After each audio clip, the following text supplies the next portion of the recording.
I was about to say. They're already fighting. They're already fighting. Blake and I don't know what the heck that was. All right.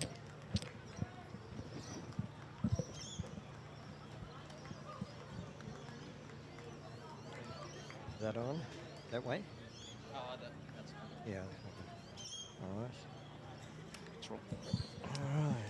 Welcome, ladies and gentlemen, to the Junior Interleague Day 2 across in the AFL Vic Metro Junior Development Series. We're live here from Walker Park for an under-14 boys doubleheader between the Eastern Football Netball League and the Frankston and District Junior Football League, the Division 2 boys. Kicking it off in about 10 minutes time, while the Division 1 boys will meet later in the day at 12 p.m. My name is Josh Ward, and alongside me, I've got it's an honour to be calling alongside this man, and I'm very much looking forward to it.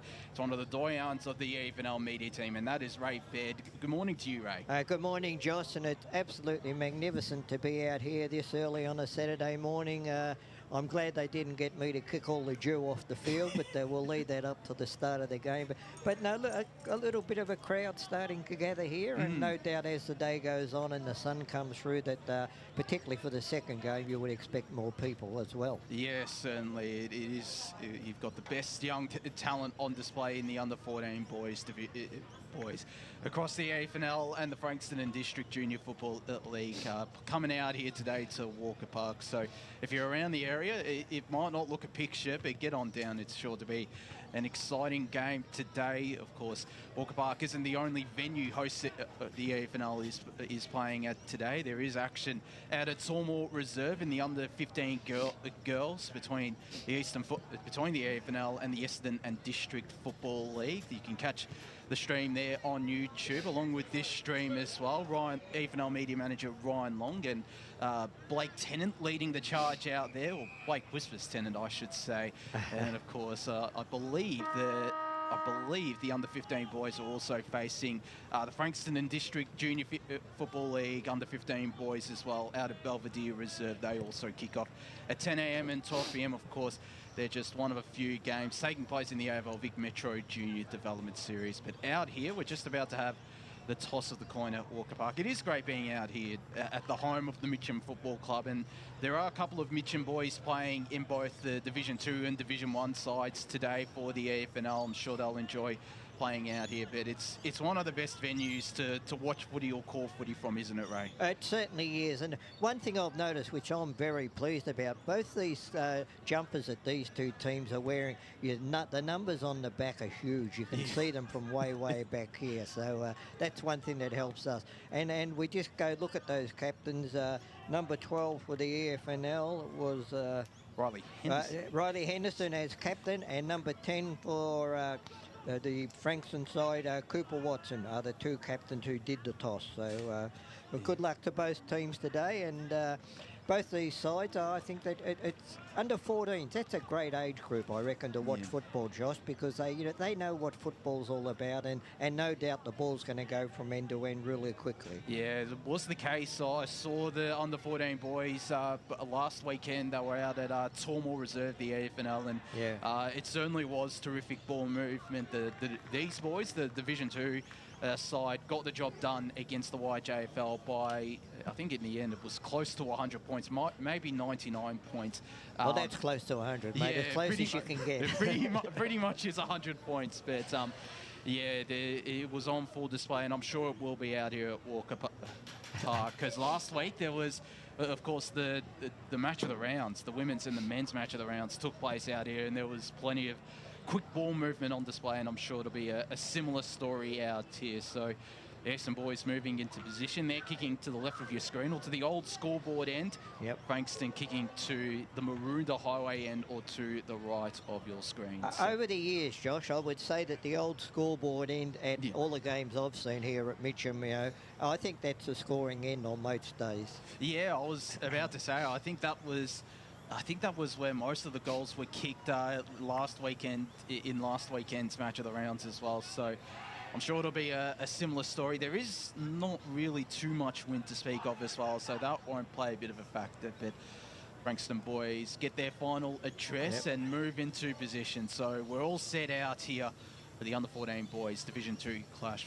We'll have of course, the under-14 boys Division 1 going head-to-head after this between the EFNL and the FDJFL. As we get set here, Ray Baird, you can get us underway here in this, what will be an entertaining contest, I'm sure, out here between the EFNL and the Frankston and District Junior Football League. Okay, well, the umpire's about ready to bounce the ball, or throw it in this instance, and off we go. Up goes the contest, and Rogers, the big ruckman for the Frankston side, gets the knockout, and looks like out on the outer wing there, where Easton, they seem to be the front runners to pick that ball up. And a handball there to somebody, but greasy ball already. He didn't take it cleanly.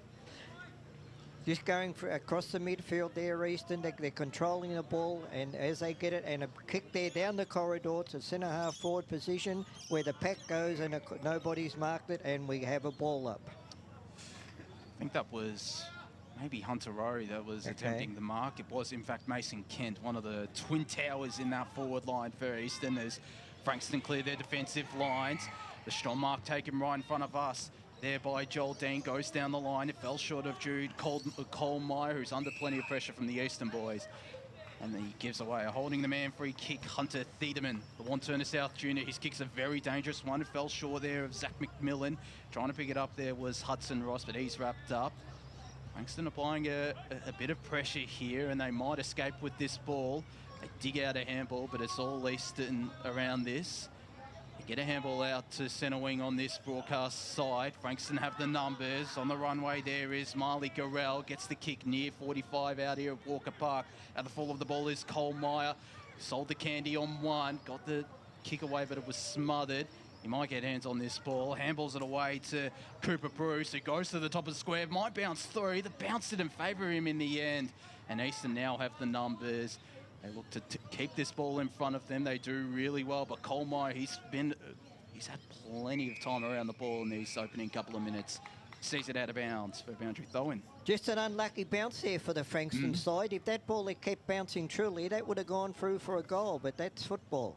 As the boundary throw-in, and the umpires pulled a free kick out of this in that ruck contest, and it looks like it's going to Rogers, the big ruckman for Frankston. No, it's Young, Kobe Young. Kobe Young is the Devon Meadows boy, a big boy too, Josh. He's Have a look at him. Unit. About 45 out on a 45-degree angle. He kicked it up. It's fallen short in the goal square. Up go the pack. Nobody marks it, and Easton clear it out with a huge kick down to the midfield. And a great mark there also by number 30 of the Eastern side. That is Cooper Bartlett from Glen Waverley Hawks. Glen Waverley Rovers, that was. And Easton got it just outside their forward 50, and Frankston have been able to clear it back through the centre, up the corridor towards the Maroondah Highway end, where the players run all onto it. It's a scrambly ball there, Easton, and a ball up there as the Easton player was tackled. Bit nervous start there by both sides. It is. Up go the ruck, nobody gets it. It actually comes to ground, and Frankston are able to pick it up, but he's turned it over with a hand pass straight to the Eastern side, and the ball's kicked there out on the outer wing and not quite into the forward 50, and Eastern got the run on there, a hand pass, beautiful hand pass, but his hand pass it straight to the opposition. Frankston cleared the ball out right to the centre of the ground. Up go the pack, nobody marks it. Players having trouble picking up that greasy ball with all the dew on the ground. A kick off the ground by the Frankston side, gone down to the forward pocket right in front of that new scoreboard here at Walker Park. And the back six for Eastern are clearing it out every time that they goes into their back forward, back 50. A miss kick there by the Eastern guy, but a beautiful hand pass as he comes through. The same miss kicker kicks it down. Right on the cricket pitch there, and once again, Frankston just a kick to nowhere, and also number 25, Mitch Pearson marks it. And Eastern have got runners now on the outside there, on the outer side of that ground. They're controlling the ball into their forward 50. A mark right on that forward 50 in front of the old scoreboard. Eastern go forward, and that is the first score of the game, 1 point to Eastern. I think that was Isaac Taitulia, or Leia.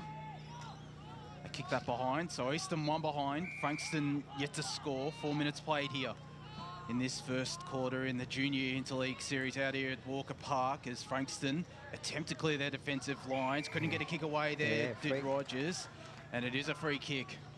That kick coming out there from the boundary, from the kick into him, you go down the corridor, you got to hit your target. As Henderson goes straight to the top of the square, was in a dangerous spot.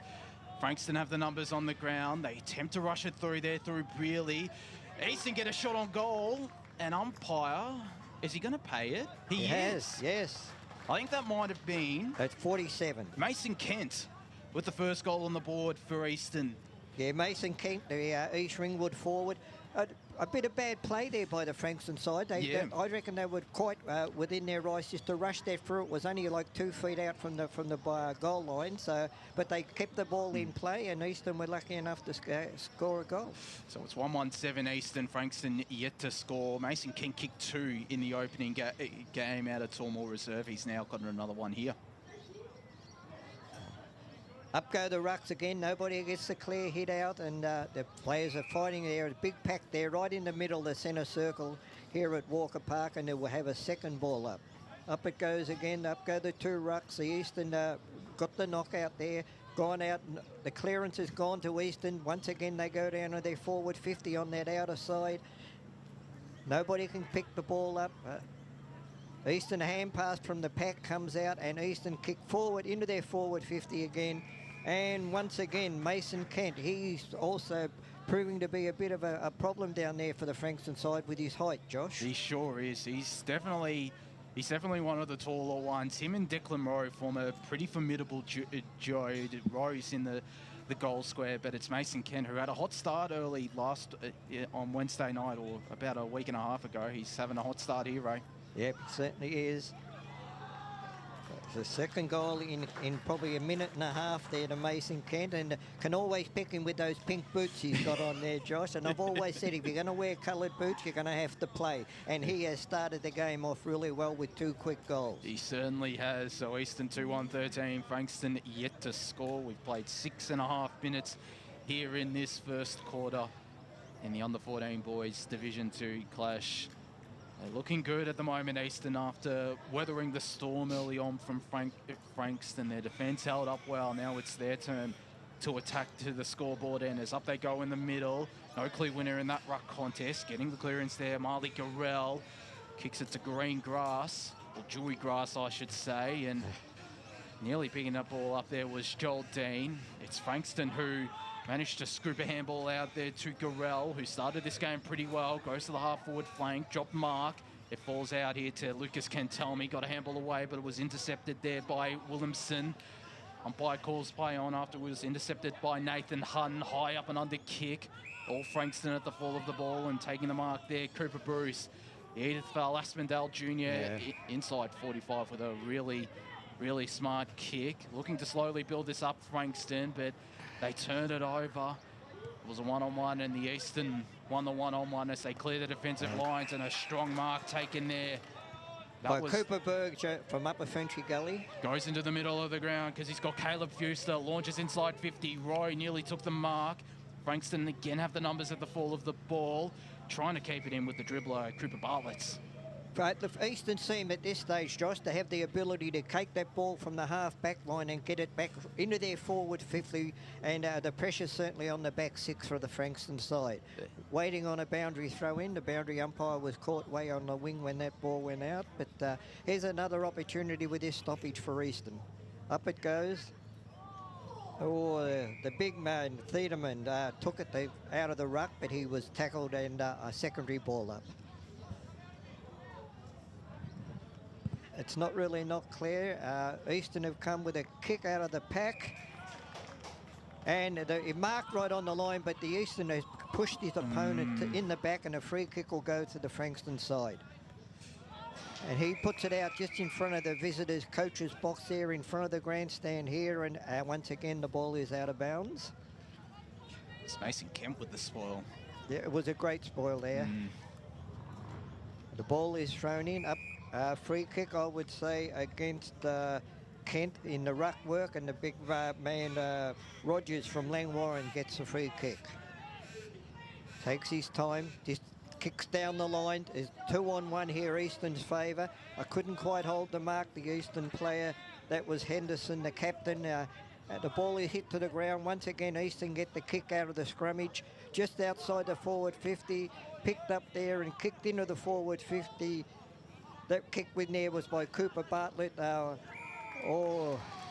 Dropping the ball, a free kick there against Mason Kent. He's certainly getting a lot of the ball at this stage. He certainly is. It's Tyrone Nesbitt, Mount Eliza Jr. getting this free kick. It was a dangerous kick in the end, still found his He had to hit his target, didn't he? He certainly did, because otherwise it could have been an Eastern goal, but the mark taken by Noah Howard. The Bomb Beach Jr. Out wide he goes to centre wing on the far side, affecting the contest, Cooper Bruce. Might get the tackle, and he does. Spills to Ryder Gilbert.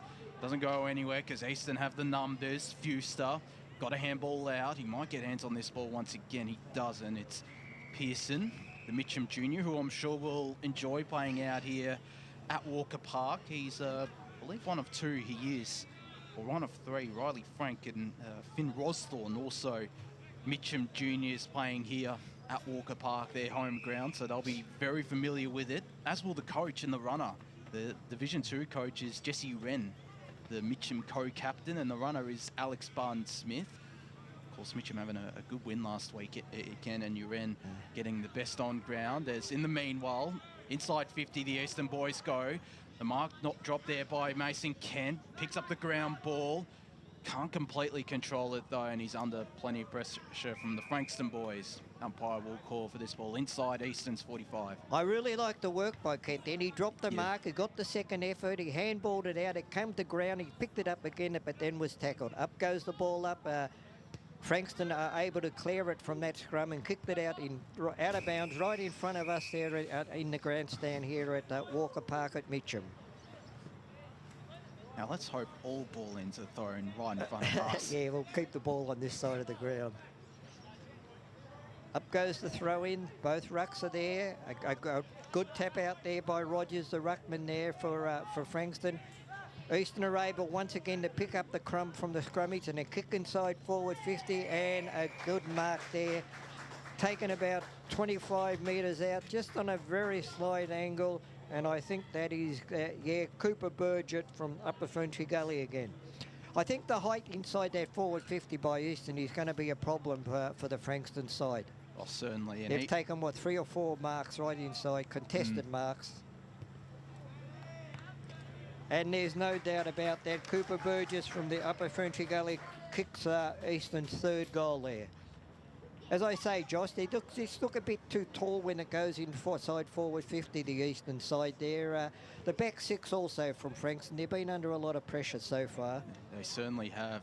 Conceded the first 3 goals of Frankston, and Cooper Burnett, well, had a terrific performance last week. Best on ground medal he was given in the match-up against the YJFL boys, so he's definitely a threat in that forward line as back up in the middle we go. Tap down there by Frankston. It's Ethan Rogers. Eastern have the numbers around this ball. Trying to dig out something there was Pearson. Yeah. He manages to do so. Eastern will get this clearance. That was Trubridge from Vermont who hand passed it out. Once again, a kick inside forward 50. Nobody can mark it. Frankston have picked the ball up. He's been tackled. And play on, calls the umpire. And once again, out of bounds. So it is a boundary throw in. We've got 7 minutes left. Eastern lead 19, and Frankston are yet to hit the scoreboard. It's back up inside 45 for Eastern we go. The kick's going to be intercepted by Bryce Trubridge. It's a hard name to pronounce, I have to admit, but the Vermont junior, as you mentioned, Ray, he's going to get a shot on goal, and he's one of a couple Vermont juniors, Caleb Fuster and Ethan Loy Abrams, also from the Vermont Junior Football Club, which is, of course, down the road from here. In the meanwhile, Trubridge gets the shot on goal. It's going to drift left. 3-2-20 Eastern. Frankston yet to score. 6 minutes played here in the first quarter. Yeah, and we wait for the kick out. Fullback's undecided what he's going to do. He goes short right in front of us here in the forward post. Oh, he's dropped the mark, the Frankston player, and is tackled. A great tackle there. A great tackle by Bartlett, Cooper Bartlett from Glen Waverley Rovers.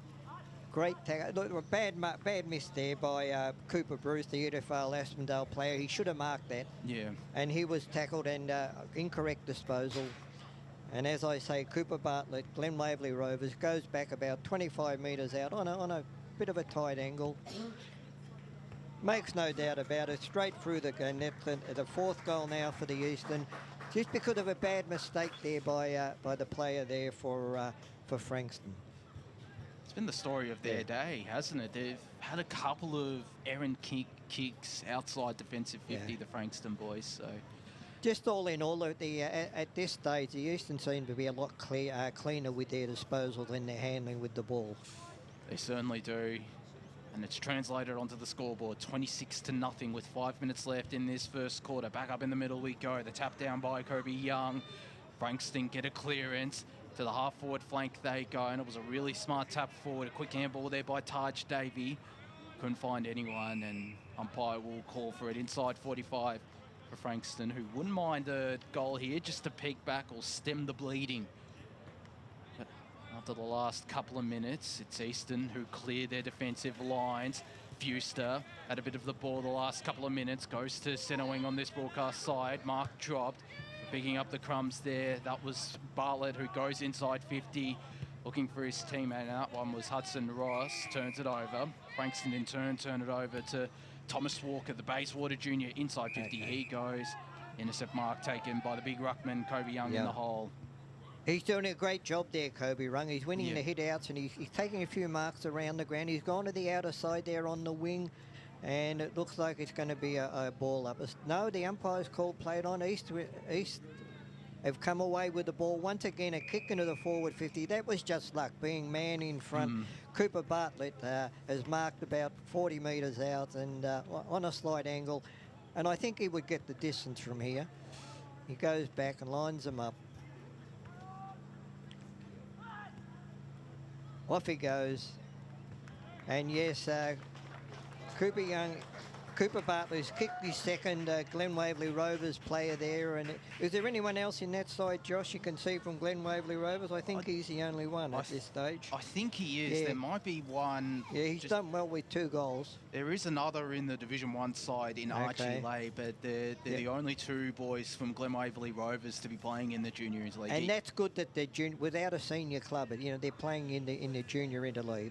That's really good. They certainly are. As Easton 5-2-32. Frankston yet to score. 3 minutes left in this first quarter. They might get another clearance here, the Easton boys. They do. Running away from the stoppage there. Truebridge, who goes inside 50, looking for options. It spills out the back here for Mitch Levy. No one surrounding this ball. Plenty of players surrounding this ball and not going anywhere. We get a ball up, so another chance potentially for Easton's 6th goal of this contest. It's been a hot start from the Eastern boys. They're selling the candy. Is Truebridge, who gets it straight through the middle. In fact, it might have been Bartlett who kicked the goal. It was Cooper. Cooper Bartlett kicked his 3rd one. As I said, you give the boy a rap from Glen Waverley Rovers, and he's doing the job there. 3 goals in the first quarter. You know, as a forward, he's certainly doing his job. He kicked 3 in the opening game, and he's kicked another 3 here as the Glen Waverley Rovers junior. So he's certainly a bright prospect for the Eastern and the Glen Waverley Rovers, Ray. Just on 2 minutes ago, what Frankston side's just got to stem the flow. Maybe if they can possibly get one back. Up they go. The big ruckman there for them, Rogers. He's really dominating those centre clearances, knockout, but they're not getting the advantage. The ball comes out here on the wing, right in front of us here at the broadcast spot. And the Eastern guy was breaking clear. Should have been penalised for holding the ball. A great tackle there by the Frankston side that wasn't rewarded. And the unofficial umpire has called a free kick for that one. Zach McMillan is the man on the mark, and the free kick is going to Chevy Smith. What a name, Chevy Smith, mate. Obviously loves cars, I would say, his mum and dad. He's kicked on up towards the midfield, up towards the centre square, and it looks like there's 3 or 4 Eastern to 1 or 2 of the Frankston side. Hand passes come out to nowhere, which has gone forward for Frankston, but Eastern, no, it's a bit of a scrummage there on the half-forward line. And Eastern have the ability to kick it back towards the centre of the ground. No one marks the contest. A great run through there. I think that was by the Vermont player again. The ball's in front of us, right in front of the grandstand there. No one can pick it up. It's a very greasy ball. Once again, 46, Zach McMillan's doing a great game. Yeah, holding the ball against number 23, which is Tyrone Nesbitt from Mount Eliza. The ball's kicked up by Thomas Walker, the Bayswater player, right in there forward 50. And a kick just out of nowhere. It was touched off the boot, otherwise it would have been a goal. And that was by Isaac Tutelayer. That'll do. Tutelayer from Listerfield. Just waiting for the ball to come back now for the fullback to kick it in, and there's only about 8 seconds to go in this game. He kicked it to the forward pocket in front of the old scoreboard, and they're in trouble again. And no, the ball's gone out of bounds. 6-3.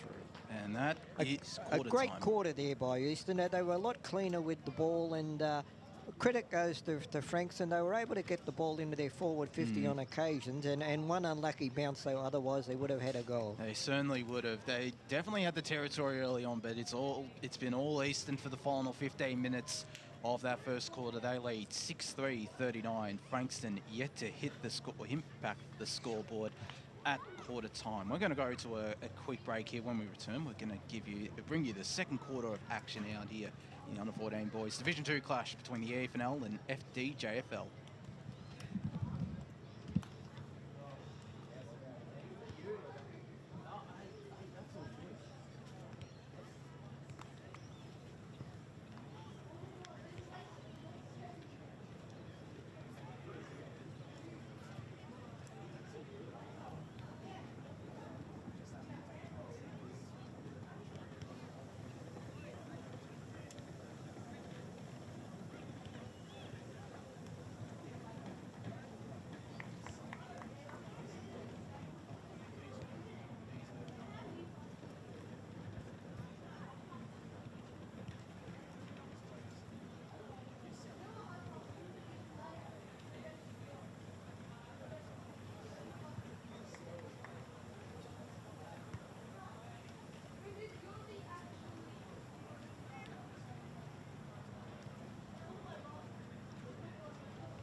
Welcome back. Junior Interleague action out here at Walker Park, Division 2 under 14 boys taking place out here currently between the EFNL and the FDJFL, or the Frankston District Junior Football League. It's the Eastern boys who lead 6-3-39 to Frankston, yet to hit the scoreboard at quarter time. Of course, the under 14 boys Division 1 clash is going to follow. Catch all the action from this game. The EFNL and EDFL, the Essendon District Football League under 15 girls Division 2 and Division 1 clashes at Tormore Reserve, streaming live across the globe on YouTube.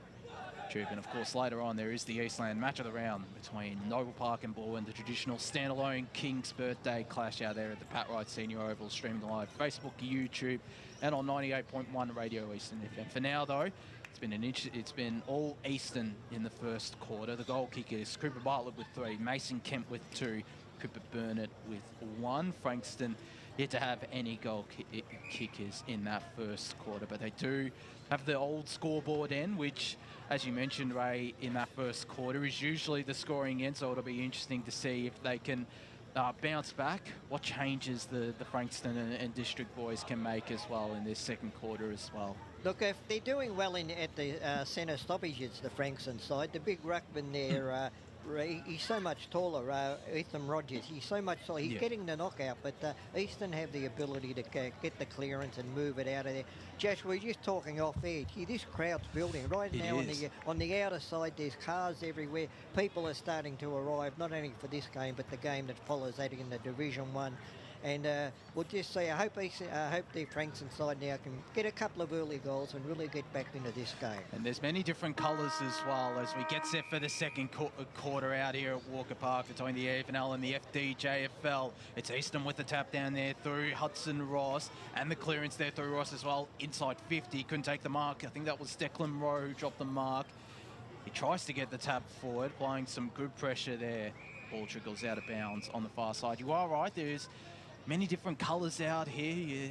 I'm noticing, I think, a couple of Mitcham out here, which is, as you'd expect, it is out here. It is their home ground, Walker Park. A couple of Montrose as well, I'm noticing, as from the scrimmage, Frankston clear their lines to Joel Dean. It spills out here for Eastern, who have plenty of numbers around this. They get the kick inside 50. Rowe with the fly, falls out the back for Kobe Dunlop.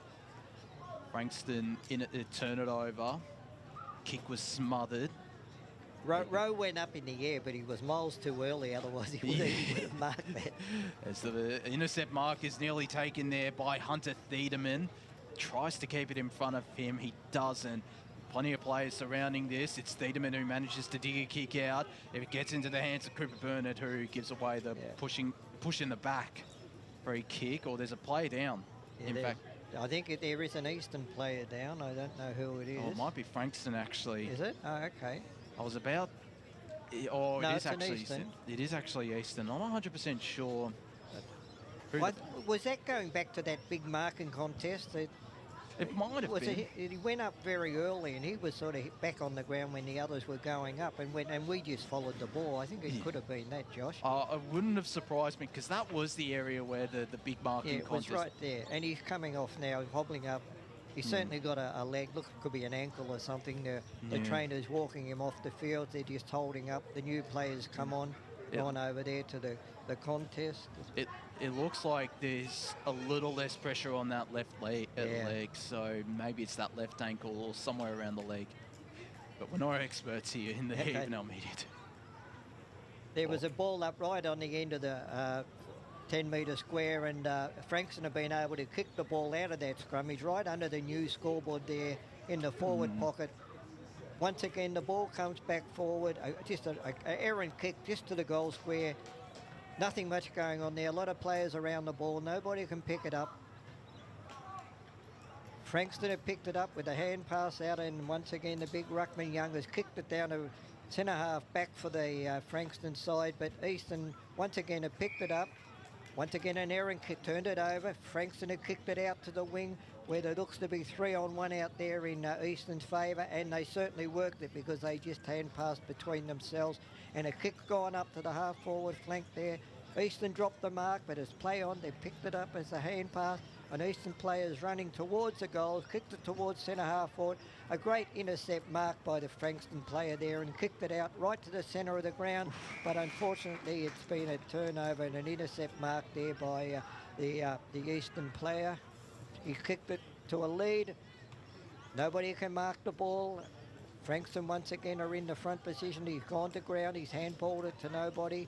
Easton had picked it up, kicked it back inside that forward 50 at the centre half forward mark, and a hand pass has come out, and it looks like it's gone for a goal, and it looks like Bartlett this time, was it? Yep, no, Tatula. Tatula's kicked the goal, and that's the first one for the quarter, and it be the 7th for Eastern. Bad luck to Frankston there, because they had the run of the ball. It was just the hand pass that come out was a turnover, and hand pass it to the opposition.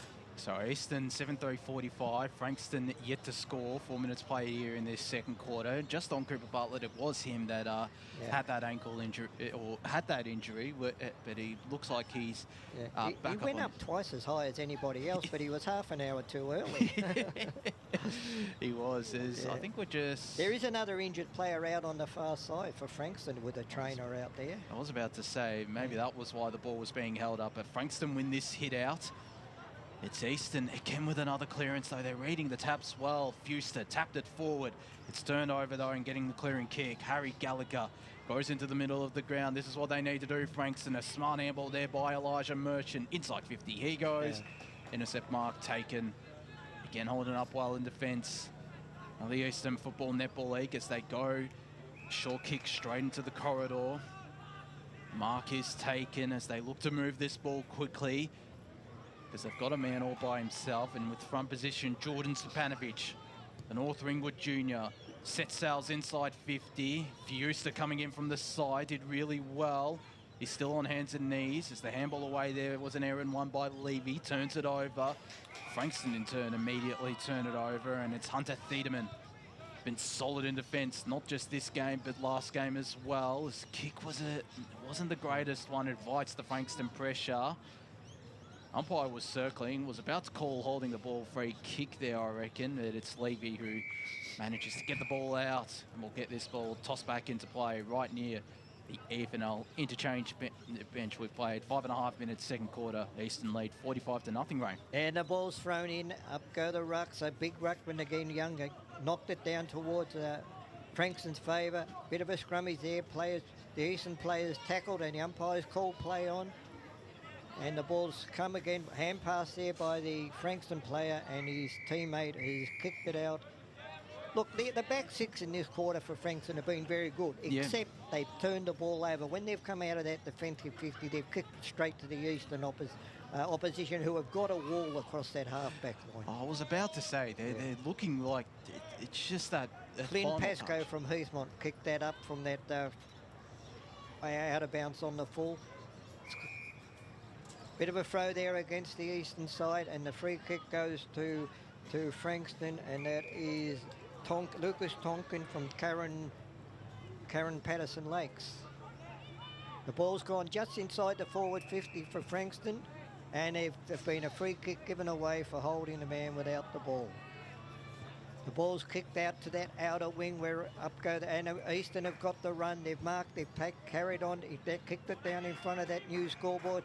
Another mark is taken. They moved the ball beautifully. Eastern kicked it up to a one-on-one right at the top of the goal square. Hand pass out from that, and it looks like another goal there to Eastern, and that time that was Caleb Fuster from Vermont kicked that goal. Well, the way that the Eastern rang that ball right out from the half-back line, right across the wing, they played on it all occasions, and it was just...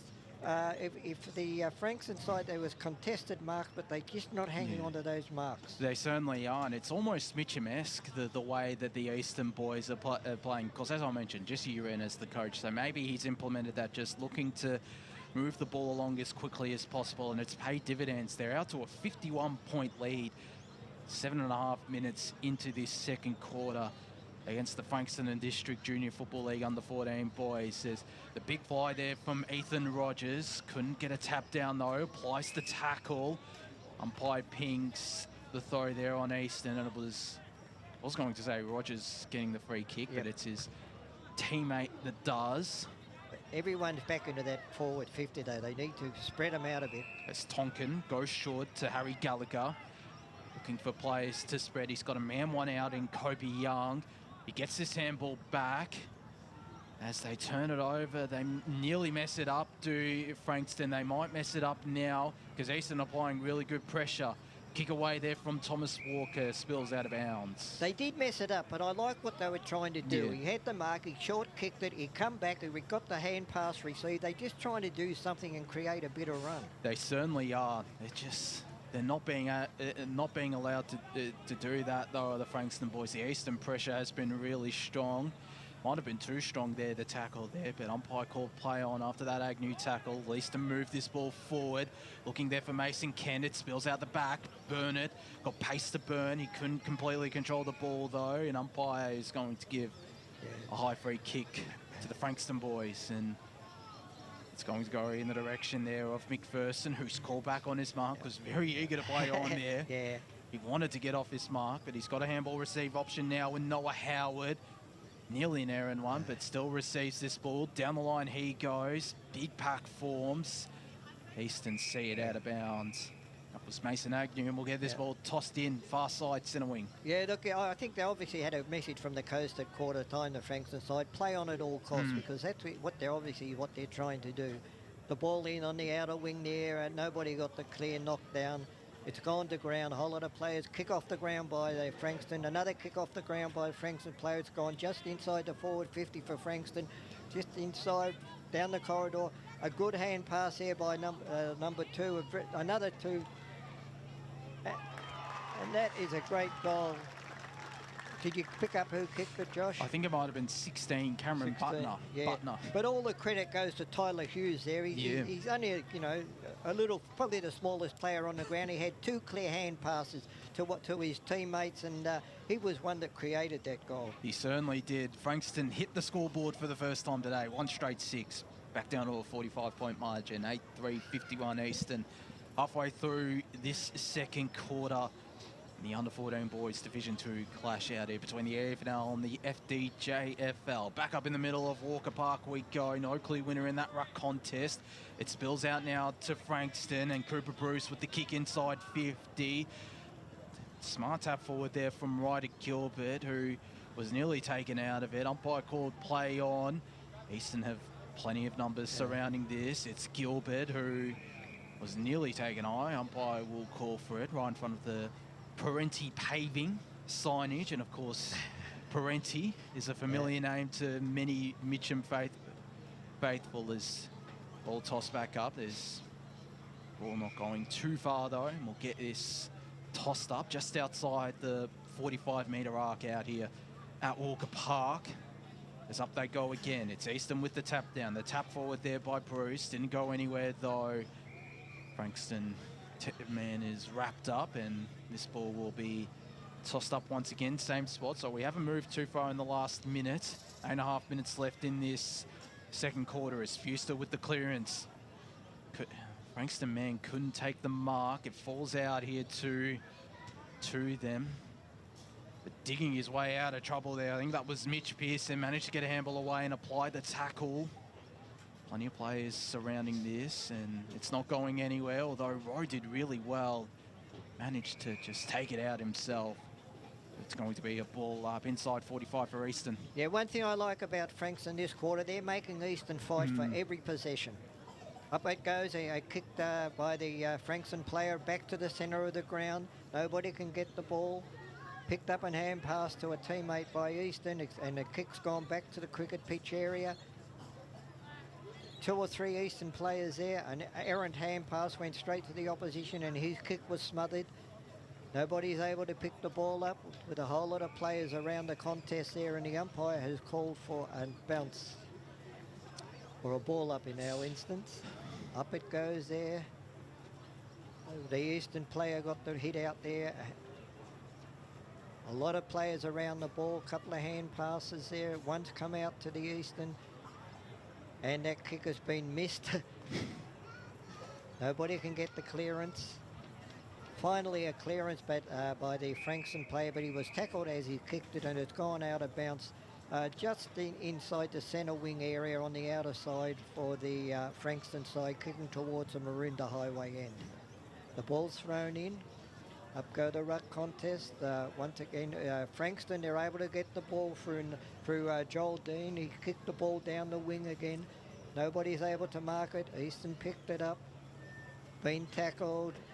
Hand passes come out again. Frankston are in there, making Easton pay for every kick they can get. The kick's kicked down a centre half forward with a player who's on his own. That was Rogers, the big ruckman, who was unable to pick it up.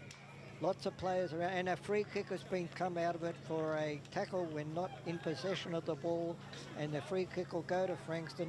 about 35 metres out, and it looks like Ryder Gilbert from Mount Eliza will have the kick with the helmet on. Or the headgear, it's not actually a proper helmet. He's undecided what to do. He kicked it down to centre half forward. Nobody can mark the ball. It's laid out on the edge of the 10-metre square. Once again, nobody can pick it up.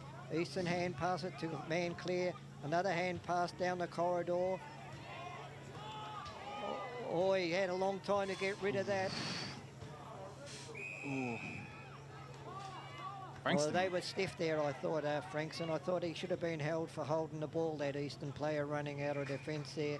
Eastern have kicked it out to the outer side. And they've kicked it and they've turned it over, and a mark by Frankston. Kicked back into their forward 50, but it's 3-2 there.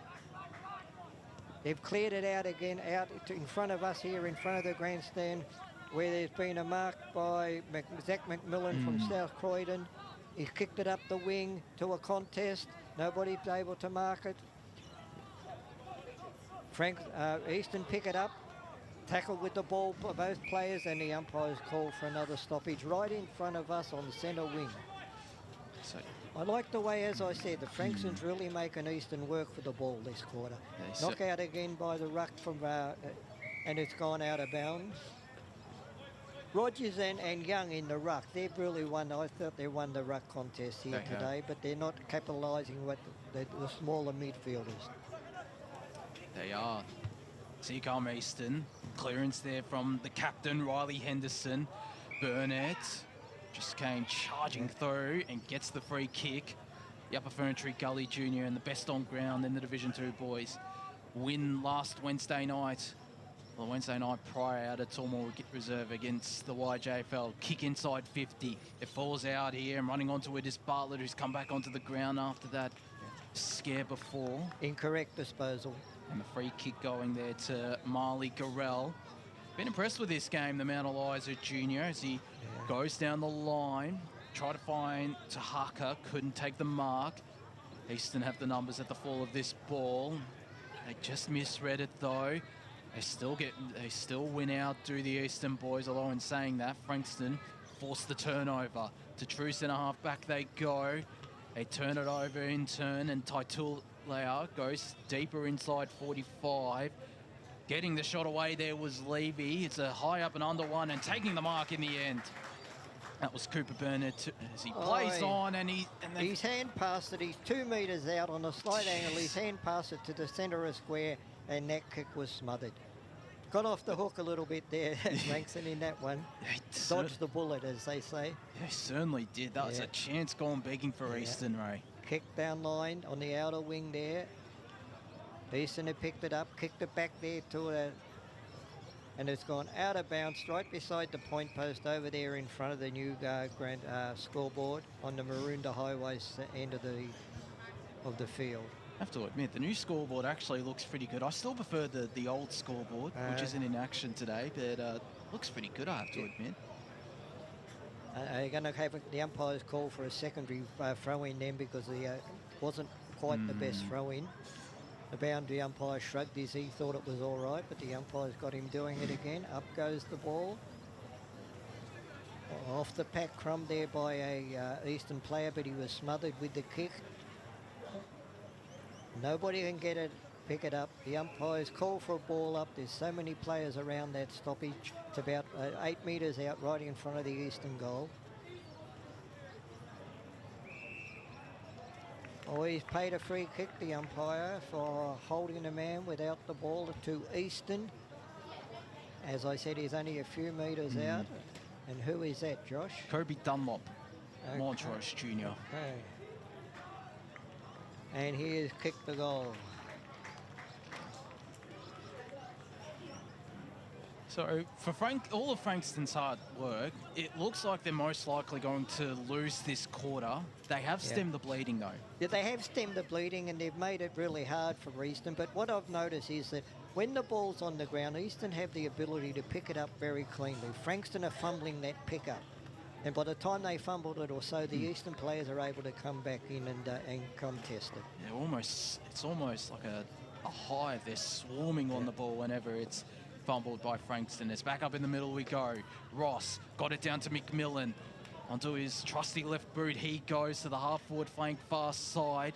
Levy on the ground, somehow managed to get a handball away there to Ros Thorne. Kick was a pretty decent one. Umpire paid the mark, but Eastern play on. They have all the numbers around this ball. But they don't get lucky there in the end, the Eastern boys. And umpire will toss it up.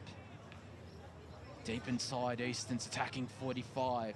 As Ross went the leap, he couldn't take the tap down though. Frankston get a push in the back, free kick. And it looks like it's going to go in the direction of Luke Brearley. It is the Devon Meadows Jr. As he goes out wide. Mark taken there. It's a good mark there by Arepa Tuhaka. The Seaford Jr. just bombs it down the line. There's a Frankston player out the back. There's a holding free kick going to Frankston. I'm not too sure who it is, but handballs it immediately. I think that was Taj Davey. He might get this ball back, doesn't. Just goes down the line, the Frankston man. The intercept mark taken. Nathan Hutton, one of many North Ringwood juniors playing in this under-14 boys Division 1 and 2 clashes out here. As there goes the half-time siren. Eastern rush out to a 52-point lead at the main break. 9-4, 58. Frankston 1 straight 6. The goal kickers for Frankston, Cameron Butner, their only goal kicker for Eastern. Cooper Bartlett with 3, Mason Kemp with 2 singles, Jacoby Dunlop, Caleb Fuster, Isaac Taitula, and Cooper Burnett. But an interesting first quarter, first half, or second quarter, I should say, Ray. Look, the Frankston coaching staff would have to be a lot happier with their effort in that quarter, more so than the first quarter. They made Eastern work really hard. I think where they're falling down is they've got to be cleaner with picking the ball up when it's on the ground, and they've certainly got to be more cleaner, kick it to their own players without turning the ball over. They do all the hard work and then kick it straight to the opposition. Yeah, they do, and it's in that first quarter, it led to plenty of goals for Eastern, but again, as we said during the call, they managed to stem the bleeding in that second quarter. 3 goals to 1. They still trail, as I mentioned, 58-6, a 52-point deficit for Frankston District Junior Football League to make up in the second half.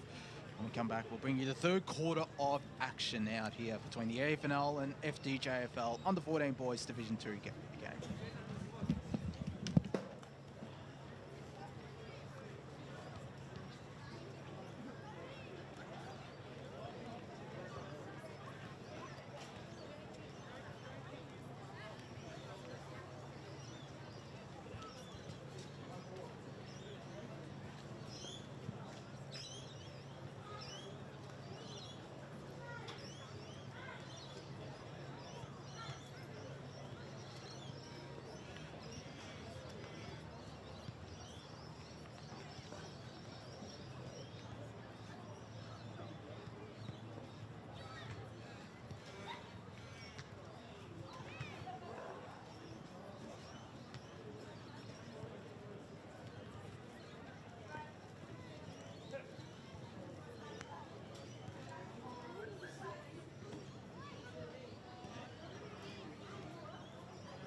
Welcome back on the 14 boys Interleague, junior Interleague action out here at Walker Park between the Eastern Football Netball League and Frankston District Junior Football League.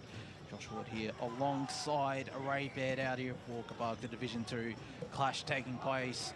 It's Eastern who lead 9-4-58 to Frankston 1 straight 6, of course. This isn't the only game taking place. We've got the EFNL and EDFL under 15 girls clashes taking place out at Tormore Reserve. You can catch that on YouTube. And of course, later on for senior men's action, the Eastland match of the day between Noble Park and Ballin, streaming live across the globe on Facebook, YouTube, and 98.1 Radio Eastern FM. So a big day across the eastern suburbs of Melbourne and in the EFNL. We're all set for action in this second half. Let's see what Frankston can do. Yeah, okay. We're just about ready to start this second half, and the crowd has really built out because we've got the Division 1 in this age group after this game, and people are certainly pouring into the ground now, cars all around. A great sight here at Walker Park. The umpire holds the ball aloft, and up goes the throw up. The Eastern Ruckman's got that knockout, but they're a bit of a scrummage around. The balls come out slightly to this grandstand side. Frankston have got the ball, and unfortunately he tried to shrug the tackler off, but got caught holding the ball. He kicked it into the centre of the ground, the Eastern player. Frankston hand pass out. The big ruckman kicks it down. Eastern player dropped the mark on the half-forward line, and a handball straight to the opposition, who handballs to nobody. Eastern have picked it up, kicked it back towards the centre of the ground. They picked up there a beautiful handball pick up there by the Eastern player, and that was Dunlop. Kobe Dunlop created this opportunity with a great hand pass to his teammate. And the mark has been taken by Mason Kent, the East Ringwood forward, who has already kicked 2 goals in the first quarter. He's going back. Sorry, he loves the scoreboard end, clearly does Mason Kent. He does. I love those pink boots he's got on too. Up goes a kick right from the 45-metre mark, and it's touched through. Yeah. Now one behind, rushed over the line.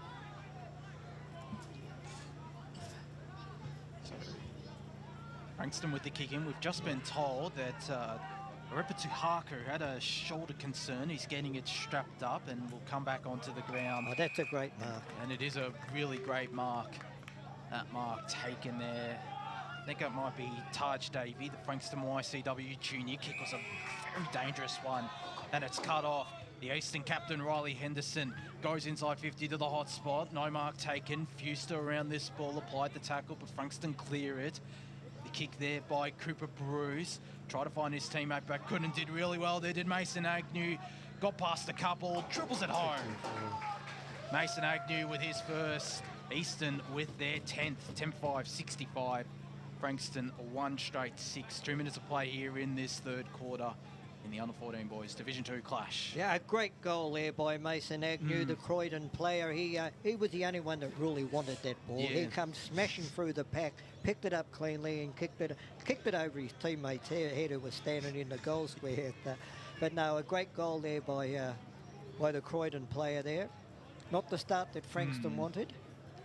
Look at the bounce too. Umpire throws the ball aloft in the centre of the ground. Up go the rucks. The Frankston rucks get it down, but East. Oh no, he's caught with the ball.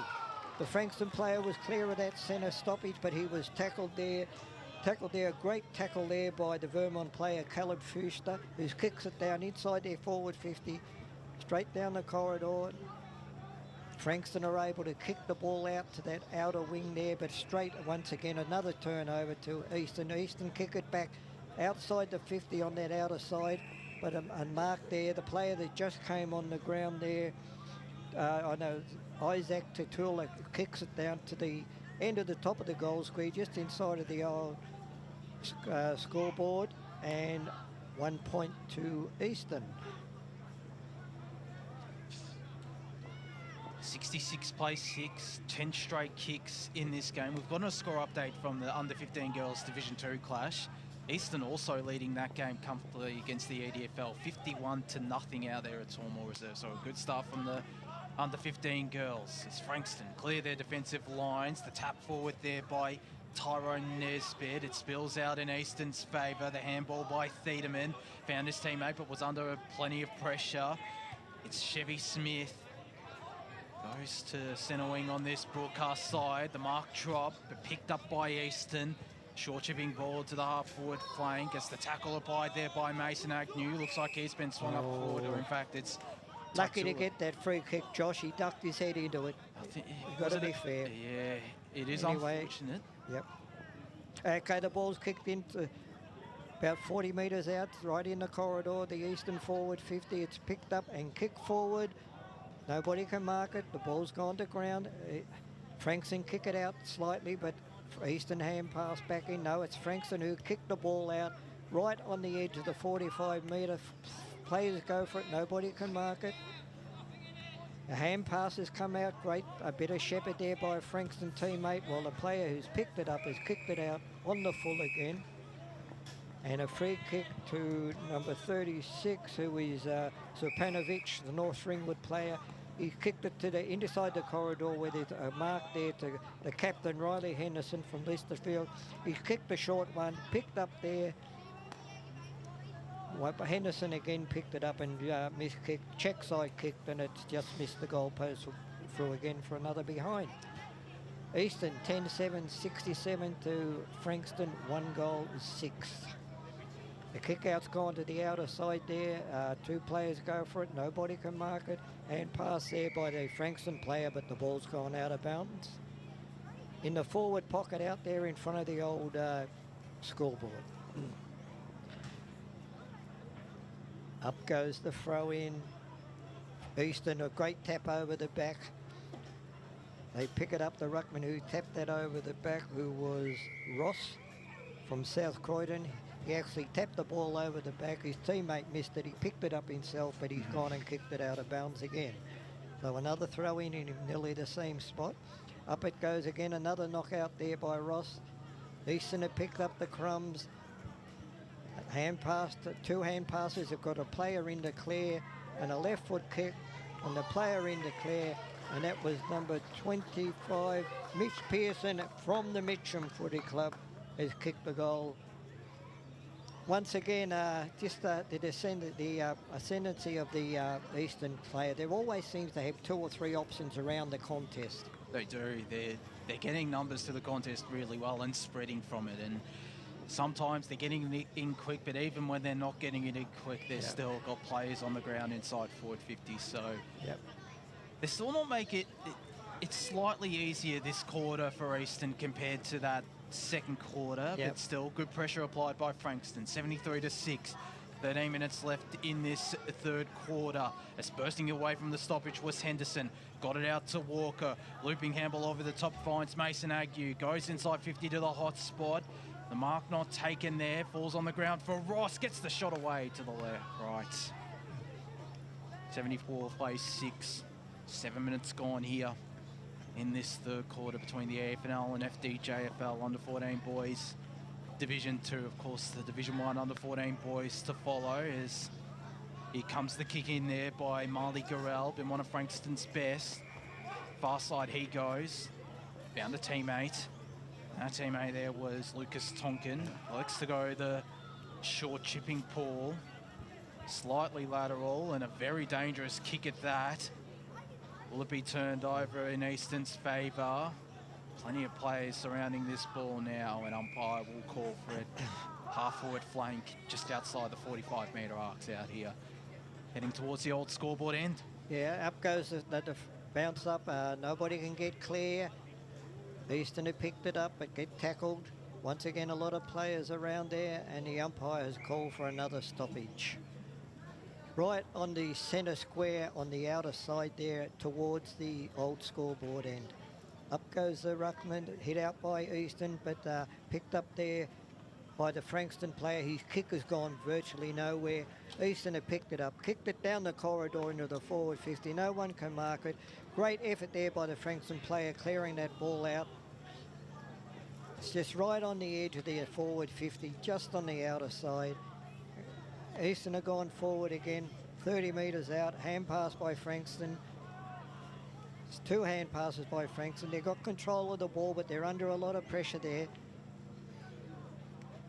Kick's gone straight up in the air by Easton. Nobody can get us. So many players around this contest. Incorrect disposal by the, I think that was Caleb Fuster from Vermont, and Frankston will get the kick. They've kicked it out there onto that centre wing. On the outer side, nobody can mark it.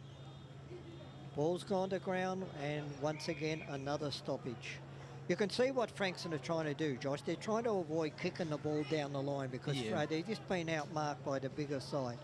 So all credit to them trying to look for a guy when they're coming out of that back 50. Here they go again, hand pass, kick again. It's gone there. The runners are on this. They come across the cricket pitch. Easton are in front.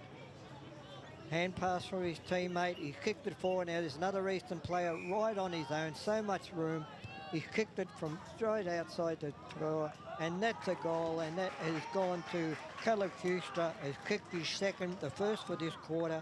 The Vermont player, how he got out there on his own, right in front of us, so much space. That's something that the back half of the Frankston side have got to tighten up. They certainly do. It's a 74-point lead now, halfway through this third quarter, 80-6, 12 goals to the Eastern boys, and Caleb Fuster. I rattled off many best on grounds when I saw the under-14 boys Division 2 play Wednesday in their first game. But Caleb Fuster, he's definitely got my vote for best on ground, being terrific, a workhorse in that midfield, the Vermont junior. And so we go back up in the middle. It looks like he's getting a bit of a rest. Up forward is Fuster. It's Frankston with this clearance. Ross is going to run onto this. Controlled it really well. Supanovic got the handball away to his teammate who goes down the line right in front of Vars and picking it up really cleanly. Loy Abrahams inside 50. He goes looking there for Mason Kent, who was wrapped up. Umpire will call for it right in front of the Frankston bench. So we've got 9 minutes left in this third quarter, 80-6. Out here, his ball's tossed back up. Frankston have the numbers at the foot. After that hit out, Fuster trying to dig out a ball. Kick there from Frankston finds Tyrone Nesbitt. Burst away from his opponent there in Jordan Supanovic. Down the line he goes, intercepted. Strong mark there by Mason Agnew. He's had a really good third quarter. The Croydon junior kicked the first goal of the quarter as his kick. It found his target. Taitula did really well after dropping the mark. Inside 50, found into the waiting hands of Ethan Rogers, the Langwarren junior. Kick to this broadcast side centre wing. Again, it's going to be turned over. Dieterman, handball away, and the kick inside 50, looking for Kent. Got hands on it, couldn't take the mark though. And Frankston can clear to Tyrone Nesbitt after the kick there from Lucas Tonkin, who might get this ball back. It fell short of him, and it trickles out of bounds for boundary throw in right in front of us. Yeah, look, Josh, I just like to see the Frankston boys go a little bit harder to the contest. That's the difference. Eastern are going hard at the contest, where they're a bit tentative, the Frankston boys. The ball's gone up, they've come out to Eastern, they've kicked it forward, across there to the outer side, inside their forward 50, nobody able to get it. They're running onto it, and a free kick, a push in the back to, I think that was Luke Brearley from Devon Meadows, gets the free kick. He's gone short down the other side, but he kicked it straight to the opposition. And they've kicked it back inside the forward 50, down the corridor, nobody can mark it. And the ball's come back into the centre square. Eastern have the ball, hand passed it out, nobody can pick it up.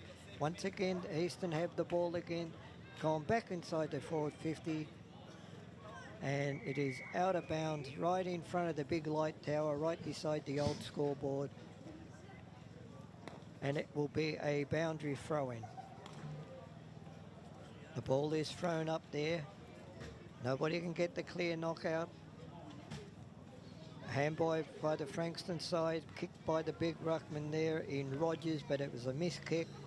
They got the ball again, another kick by the Frankston side, gone to outside the forward 50. Nobody can mark it, about 2 metres inside from the boundary on the outer side. Eastern once again have got it, kicked it back down the corridor into their forward 50. Nobody can mark it. 3 or 4 Eastern players there all by themselves. A high kick to the contest, right at the point of the goal square. Nobody can mark it again. Hand pass by Eastern. They always had a player front and centre then of that marking contest, but unfortunately his left foot missed the contest. think that was Taitula, Listerfield Junior. He's second behind, 12.981 Eastern. Frankston 1 straight 6. We've got 6 minutes left in this third quarter as they go to this broadcast side through Frankston and get a free kick, or concede a free kick, in fact. Ethan Loy-Abrams started getting to the contest the last couple of minutes, the Vermont Junior, as he goes inside 50 to the hot spot. Kent parked underneath this. And Mason Kent, with a strong contested mark, can go back and kick his third of the contest. He's just too tall for his opposition player. He was behind, but he was just too tall. He's got such good hands as well, Mason Kent. He has dropped a couple, but still taken majority of the marks he's going up for. As in he comes, the East Ringwood Junior, and straight through the middle it goes. So that's Mason Kent's third goal. Yeah. And all the goals for Kent have come kicking towards the old scoreboard end out here at Walker Park. It's Easton's 13th, they're 13-9, 87. Frankston 1 straight 6. 5 minutes left, I should say, in this third quarter. Yeah, and Mason Kent, he'd have to be in line for one of the best on the ground as well. He's been really dominant down there. With this, his height's a huge advantage down there. It's a massive advantage to have in that forward line for Easton. Right, the ball up in the centre of the ground again. Up go the ruck contest. The ruck from Frankston in Young gets a knockout, but Easton, their midfielders are crumbing the ball all the time. Yeah. The ball's run on. Frankston's hand pass has been smothered. The same players picked it up. A second hand pass. A kick out there by Eli Merchant from Frankston YCW has gone out there. They've marked it out there on it. They've kicked it up right in front of the new scoreboard on the outer side of the ground there. And another kick out of nowhere has gone right inside their forward 50, but straight to the Eastern player. No one within 20 metres of him. He's kicked it out to that outer side again. Two Eastern players spoil each other for the mark, and it's kicked forward. A mark taken right on that 45-metre line in front of the new scoreboard. He short passed it there.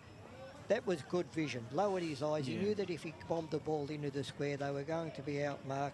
And the mark has been taken by Kobe Young, the Devon Meadows ruckman. Go back and kick a goal. Cover yourself in glory. No, he's gone. A short pass. And another mark is taken out, this time by the small Joel Dean from Edithvale, Aspendale. That is a good mark taken. Yeah. And he short passed it again, another mark. Sloppy defence there by the Eastern. They've had 3 or 4 marks there around about that 50-metre marks where players from Frankston have been able to get on their own. And is that Gallagher, is it? I believe so. Harvey Gallagher from Langwarrin will go back and have a shot on a slight angle, about 25 metres out. Lines it up. And has missed this side of the goalpost, 1 point to Frankston. The build-up was better then, but as I said, sloppy by the back 6 of Eastern. They let too many of the Frankston players get by themselves, and consequently there was 3 or 4 short passes. So the kick in, it's 80 points the margin now. It falls out the back where Eastern have the numbers. Did really well there, did Mitch Pearson. They move this ball along immediately. They've got inside their 45 already to the Eastern boys. Really did well. Gets this ball back. Managed to garnish a handball away. It's Rowe. All the time in the world. Goes the chipping ball to the top of the goal square. Play on calls the umpire. The mark was paid. Managed to get a handball away. Did Marley Garley. It's straight to the hands of Rowe, though, who got a shot on goal. Oh, could never understand that defender there. Yeah. He had the mark was paid, and he's played on. He had to get past 2 players. He did. It was not the greatest play there in the end, but it's back out to an 81-point margin, 88 plays 7. 2 minutes left, third quarter, Yeah, Frankston have the ball now. They've kicked it up to the centre of the ground, but once again, kicked it straight to the Eastern players. And that is Zach McMillan, South Croydon, kicks it down to the forward line. Nobody can mark the ball, but it's picked up there. I think that was Agnew, was it again? Yeah. We'll get his number in a minute, and it's a goal to Eastern. I believe it was Mason Agnew. Looks like it's a glimpse of the number 54. Yeah, I think it was, Josh. So that's a goal to him. It's just the bigger bodies of the Eastern side. When the ball's kicked in, if they don't mark it, they've always got somebody front and centre, particularly inside that forward 50. They do, as they rush it out to an 87-point lead. It was, in fact, a 101-point win in their opening game. They're on track to do that out here against the Frankston District boys. Back up in the middle we go. It's Kobe Young who just took it out of ruck, turned it over though. Zupanovic got Fuster over the top, but just fell short of him, and Frankston pounced on it. The kick to the half-forward flank on this broadcast side is turned over. That was Kentelmi, got a handball away to Zupanovic. You hate to be critical, but then the forwards in from Frankston, they weren't attacking the football hard enough. They definitely weren't. They needed to. It's just little things that count. Little things build up to big things, and it's definitely seen Eastern with this very handy advantage, doing all the little things really well, as this ball is now on true centre wing on this broadcast side. Fuster somehow got a handball away. It's out of bounds for boundary thrown as the sun starts to bathe Walker Park. The sun's coming through now too. Could be a beautiful afternoon. It could be a great afternoon for the under-14 boys Division 1 clashes. Up they go. Ruck tap is shark there by Too high. Round the neck. And they've got 12 seconds left to Frankston. The ball in the hands of their captain, Cooper Watson, who plays on immediately. They might not get a chance on goal because Eastern have all the numbers at this back. And there goes the three-quarter time siren. Eastern out to an 87-point lead, 94 plays 7. The goal kickers. It's 2 now to Mason Agnew, along with 3 for Cooper Bartlett, 2 to Caleb Fuster, 3 for Mason Kent as well, and singles. Cooper Burnett, Isaac Taitula, Mitch Pearson, and Kobe Dunlop. Still just a single goal kicker. Cameron Butner for Frankston, but good quarter, a better quarter that time from Eastern, running over the top of Frankston, Ray. Yeah, they're still bombing the ball and kicking it to the opposition. You know, I'd love to see the intercept marks by the Eastern Rangers. It would be heaps more. But look, they're endeavouring. They're trying. As I said, they seem to me just to be a little bit timid when they're going for that ball that's out in the open, where the Eastern players, they just attack the ball full bore and that's it, you know. Yeah. That's little things that make all the difference. But no doubt, look, they'll fight the game out to the end, and we'll be back for the last quarter. We sure will be. Okay.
Welcome back. Junior Interleague action out here at Walker Park between the EFNL and Frankston and District Junior Football League under 14 boys. Double header, Division 2. The scoreline at third quarter time 14-10-94 to Eastern to Frankston 1-1-7. Of course, got the Division 1 boys to follow at 12 p.m. with Ray Baird and Paulie Kone calling all the action. We've also got under 15 girls action taking place out at Tormore Reserve. Ryan Long and Blake Tennant out there calling all the action between the EFNL and the Essendon District Football League. But right now, the fourth quarter is just about to start in the Eastern lead, 94-7. Another dominant performance. Looks set to be another victory for these under 14 boys, and another big victory at that against the boys from down the Mornington Peninsula way or down in Frankston. As we get set here, Eastern kicking to the Maroondah Highway end. Frankston, the old scoreboard end in this final quarter. As teams move into position, and it'll be Ray Baird to get us underway in this final quarter. All right, just waiting on the umpire. He holds the ball aloft. Up go the rucks. Knockout by the Eastern. The ball's gone out. Nobody can pick it up. Frankston hand pass, who kicked it down, got the clearance, but he kicked it straight to the Eastern player in Captain Henderson, who kicks it out on the outer side there, and a beautiful pass, and mark is taken out there. And that kick has gone right up to the goal square. Up go the pack. Nobody. Oh, there is a mark. No, he's called play on. That was to the Frankston player. They've kicked it again. It's right on the boundary line and gone out of bounds right in front of the new scoreboard over there. Josh, just with Jesse Uren coaching this side, you can see that, because every time they go to the Maroondah Highway end, they kick to the outer side, and that's what Mitcham do. That's right. So it's influence there when the coach plays on his home ground. Anyway, from the throw in, nobody can get it. Frankston seem to get a little bit of ascendancy. The ball's gone backwards to come forward, kicked up by an Eastern player, and it is marked again. They're just the taller forwards by Eastern, are dominant in the air. Kicked it up, missed his target, hand pass there to open to the Frankston player, who panicked a little bit, dropped the ball, should have taken that ball, and he was off. But it's a free kick to Frankston for incorrect disposal by the Eastern player. It's marked out there by Frankston player Cooper Bruce towards the wing, kicked it down on the wing. Right in front of us there, the ball's kept in, hand pass out to the player on his own, and that was picked up by Riley Frank, a Mitcham player, kicked it forward, nobody's marked it. Players there, the ball's on the ground. Once again, the Eastern players are just so much more cleaner when the ball is on the ground, and they have got a free kick out of that, and it has gone to Caleb Fuster from Vermont. He's been a pretty good player. His kick has gone up. And a mark there also again. The dominant forwards of the Eastern side has made all the difference. That kick has gone right to the goal square. Nobody can mark it. And it is rushed through for one behind. Hang on, the goal. The umpire's talking to the goal umpire. I was about to say, I think it might have been... Might have hit the point post, did it? Yep. Anyway, they've called for a boundary throw-in right beside the point post at the Maroondah Highway end of Walker Park. The ball's come in, up go the rucks. Frankston were able to get that stoppage and kick the ball to the outer wing, but once again the ball is marked there by Eastern, who put the ball back inside the 50. Should have marked that, the Eastern player, he dropped it. It's contested there on the ground. Good work there by Nisbet, it is, Tyrone Nisbet of Mount Eliza for Frankston, and was rewarded with a free kick.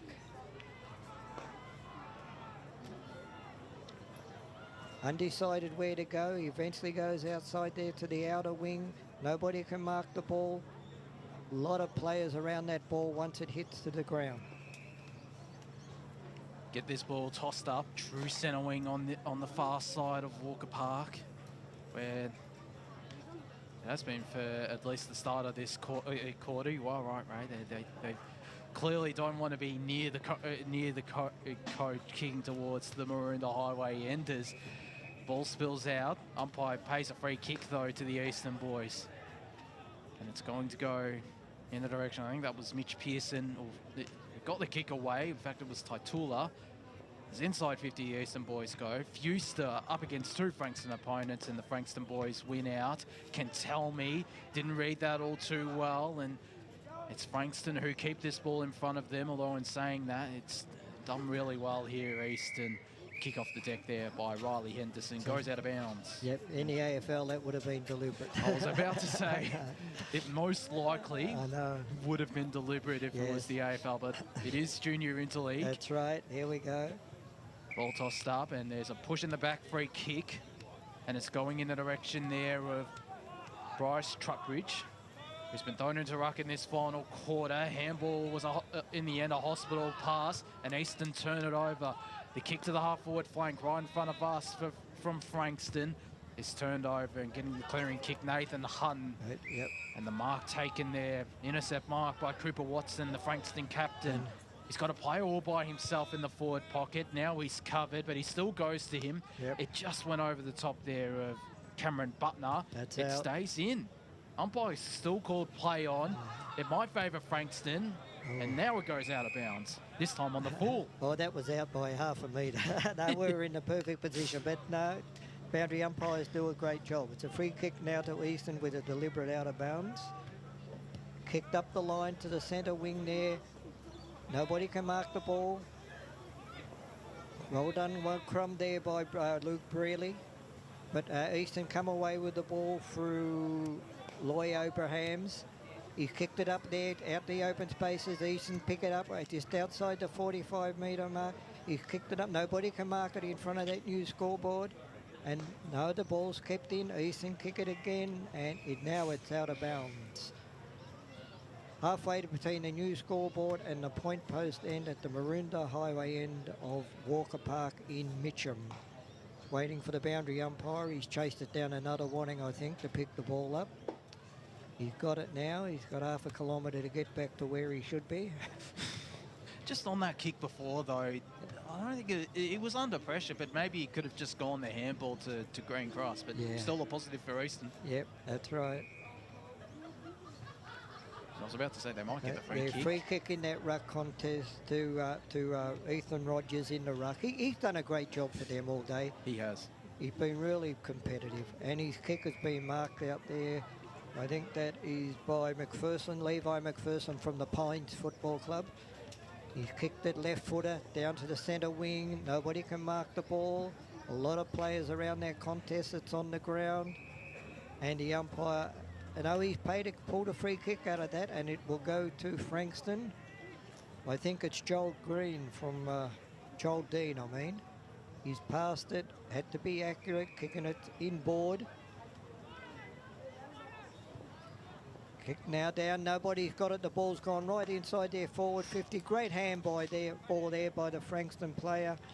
But unfortunately his teammate, who was Cooper Bruce, could not kick the ball straight, and it's gone through. But the build-up was good then by Frankston. That was a really good kick. They looked for options. And that was a really good kick inside 50 in the end. Well, Cooper Watson, their captain, he was really instigated that move forward. And he's done really well in this fourth quarter to start it, as Eastern take the kick in. They lead 94-8, 12 and a half minutes left in this contest. They clear it from their defence, and the mark is going to be paid to Isaac Taitula. Kicked 1 goal 2 today, the Listerfield junior. Goes inboard. Zach McMillan, one of the better players for Eastern today, goes on that long left boot of his in the Kent direction. And that kick was centimetre perfect. It was. His teammate was at the back. He just had to put it over the head of the opposition there, and it was perfect kick. He might have one of the best kicks, I reckon, Zach McMillan. He set up a couple of chances, and it's just got an absolutely thumping one. Well, it's going to result in a set shot for Mason Kent, who has a chance to lead all comers with his 4th goal with this set shot. He has 95-8. 11 and a half minutes left in this final quarter. Waiting for the ball to come back into play. Goal umpires finished wiping the flags. The fullback plays on, kicks it down to the outer side wing, straight to the Eastern player, marked unattended by himself. He kicks it back down the corridor, right to the point of the 10-metre square. And a great mark there once again to Mason Kent. He got his second quick, probably 5 metres closer than what he was with the last one. but because he's missed the last one, he's got to kick this one. Yeah, he has kicked 3 goals, 3 today, Mason Kent. Yeah. So based on that trend, I reckon he could be due for a goal. But if he misses, we'll blame it on us. Straight over the goal umpire's head. That's 4 goals to Mason Kent. It's just that what Eastern are doing now, they've realised that in this quarter in particular, just bomb the ball down at the goal square. Yeah. They're giving away inches to the Frankston defenders, and they're just getting outmarked. They definitely are. They've got Mason Kent and Declan Rowe in that forward line. Although in saying that, Declan Rowe, he's in fact on the ground, but they're 2 really tall players. So why not just bomb it in inside 50? And look, most of the time, those players will get their hands on the ball or at least create a contest. This is 101 to 8, 10.5 minutes left, final quarter. Eastern win the hit out and the clearance to McMillan. Short darting ball this time inside 50 is a turnover. Really straight through the corridor he goes and turns it over to Hunter Thiedemann. Got past one, got a kick inside 50. It's kick to kick at the moment. Will turn over City, and the handball there by Levi McPherson after he intercepted. Far side Frankston go. It's all Eastern at the fall of the ball, and the mark taken as they go straight to Declan Rowe. It was just overcooked, or he just went a little too early to Declan Rowe. As Eastern now turn it over, Frankston go to the far side. Couldn't run onto it there. Good. Lucas Tonkin. Ball trickle out of bounds. Forward of centre wing for Frankston on the far side with 9.5 minutes left in this contest. Yeah, waiting for that boundary throw in. The ball comes in. Big ruckman, neither of them really got the advantage, but it's picked up on the floor by Easton, but he is tackled there. A great tackle there by Chevy Smith there. Up goes the ball again by the umpires. Called play on. Nobody actually went for the contest. The ball's on the ground. Eastern have it. They've tackled. Call a play on again by the umpire. Kicked out of the scrummage by a Frankston player. 2-1 Eastern's favour there in that contest, and they win the ball. Hand pass. Once they get this chain of hand passes going, they've just done it. 3 hand passes in a row, cleared it up. A kick out of the contest into their forward 50, but nobody can mark it. Another hand pass to by Eastern, and they're kicked along the ground straight to the Frankston player. Hand passes under a lot of pressure there, the Frankston back 6. They've kicked it somehow out to the 45-metre line, directly in front. And the player, I don't know who it is, will go back and have a kick. No, he's passed it forward, hasn't hit his target. Frankston, a few hand passes there under pressure. Nobody got clear. A snap over the shoulder by the Eastern player, and another result in a behind. It's Mitch Pearson with that shot on goal. Lead now out to 94, 102 plays 8, with 8 minutes left in this final quarter, or this contest I should say, as the kick in finds Tyrone Nesbitt. Been solid in defence, has the Mount Eliza Junior. Kick is a very dangerous one, and it might be turned over. It is. Declan Rowe was wrapped up. That was by Tyrone Nesbitt. Mark taken before was by Noah Howard, as Nesbitt, who again has been really good, forces a forward 50 stoppage as Rowe sharked the tap down. His kick was smothered. Kent gave away the free kick, incorrect disposal. And Frankston immediately move it on, looking out to Tyler Hughes. It just went over the top of him, and Frankston turned it over, although the bounce is an errant one from Easton. Plenty of players now surrounding this ball after the fumble. It might trickle out of bounds, it doesn't. Umpire still calling for play on. Somehow managed to dig it out to Frankston, but now it's out of bounds. Boundary throw in just outside the 45-metre arc for Frankston far side. That Eastern player was out on his own. Yeah. He had a bounce. It didn't bounce up, but they still have time to fix their mistake and still clear the ball away. Waiting on the throw in there on the half-forward flank on the outer side towards the old scoreboard end. Up goes the ball. No rucks can get the contest. A lot of players around. The ball's on the ground, picked up by an Eastern player. Handballs to no one. A Frankston player has the ball, but he's gang tackled, and we will have another stoppage. Up goes the ball. Once again, both ruckmen miss the ball again. Eastern pick up the crumbs and kick it along the outer side there. Straight to a Frankston player who kicks it back, bombs it straight back into the forward 50 or 45.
by me.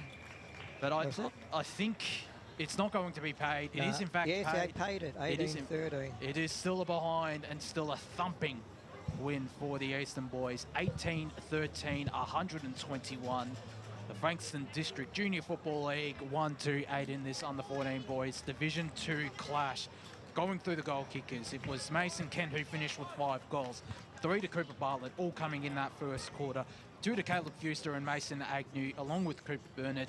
1 each to Ethan Laurie Abrams, Isaac Taitula, Mitch Pearson and Kobe Dunlop. Apparently we lost the stream there for that last 5 or 6 minutes, Josh. Would you give a bit of an update? Look, it was Frankston were able to get the knockout at the centre clearances for most of the game, particularly in that last 5 or 10. But it was the small midfields of Eastern that cleared the ball, and 9 times out of 10 it went down into their forward 50. A lot of luck there. They got probably 2 goals from missed kicks that hit their teammate on the chest, Eastern, and they went back and kicked the goals. Look, all in all, the way that they bombed the ball in that last 6 minutes, they just kicked it high in the air, and Eastern, they were too tall. They were too tall indeed, and it was all led by Mason Kent, along with a couple of other stars who finished with 5 goals. Dick Kent, a terrific performance from him. Well, that does us for this Division 2 game. Ray, you'll be calling alongside our stats guru, Paul Ukone, the under-14 boys Division 1 game between the EFNL and FDJFL. It's been a pleasure calling alongside you, Ray. Thanks, and we just apologise to our viewers up there with that loss of stream, but the game was well and truly done and dusted, and great working with you, Josh. Yeah, it is an absolute pleasure, but stay tuned for the under-14 boys Division 1 clash out here between the EFNL and the FDJFL.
Good afternoon and welcome to Walker Park in Mitcham, where we have the Under-14 Division 1 Interleague match between Frankston and District Junior Football League and the Eastern Football League.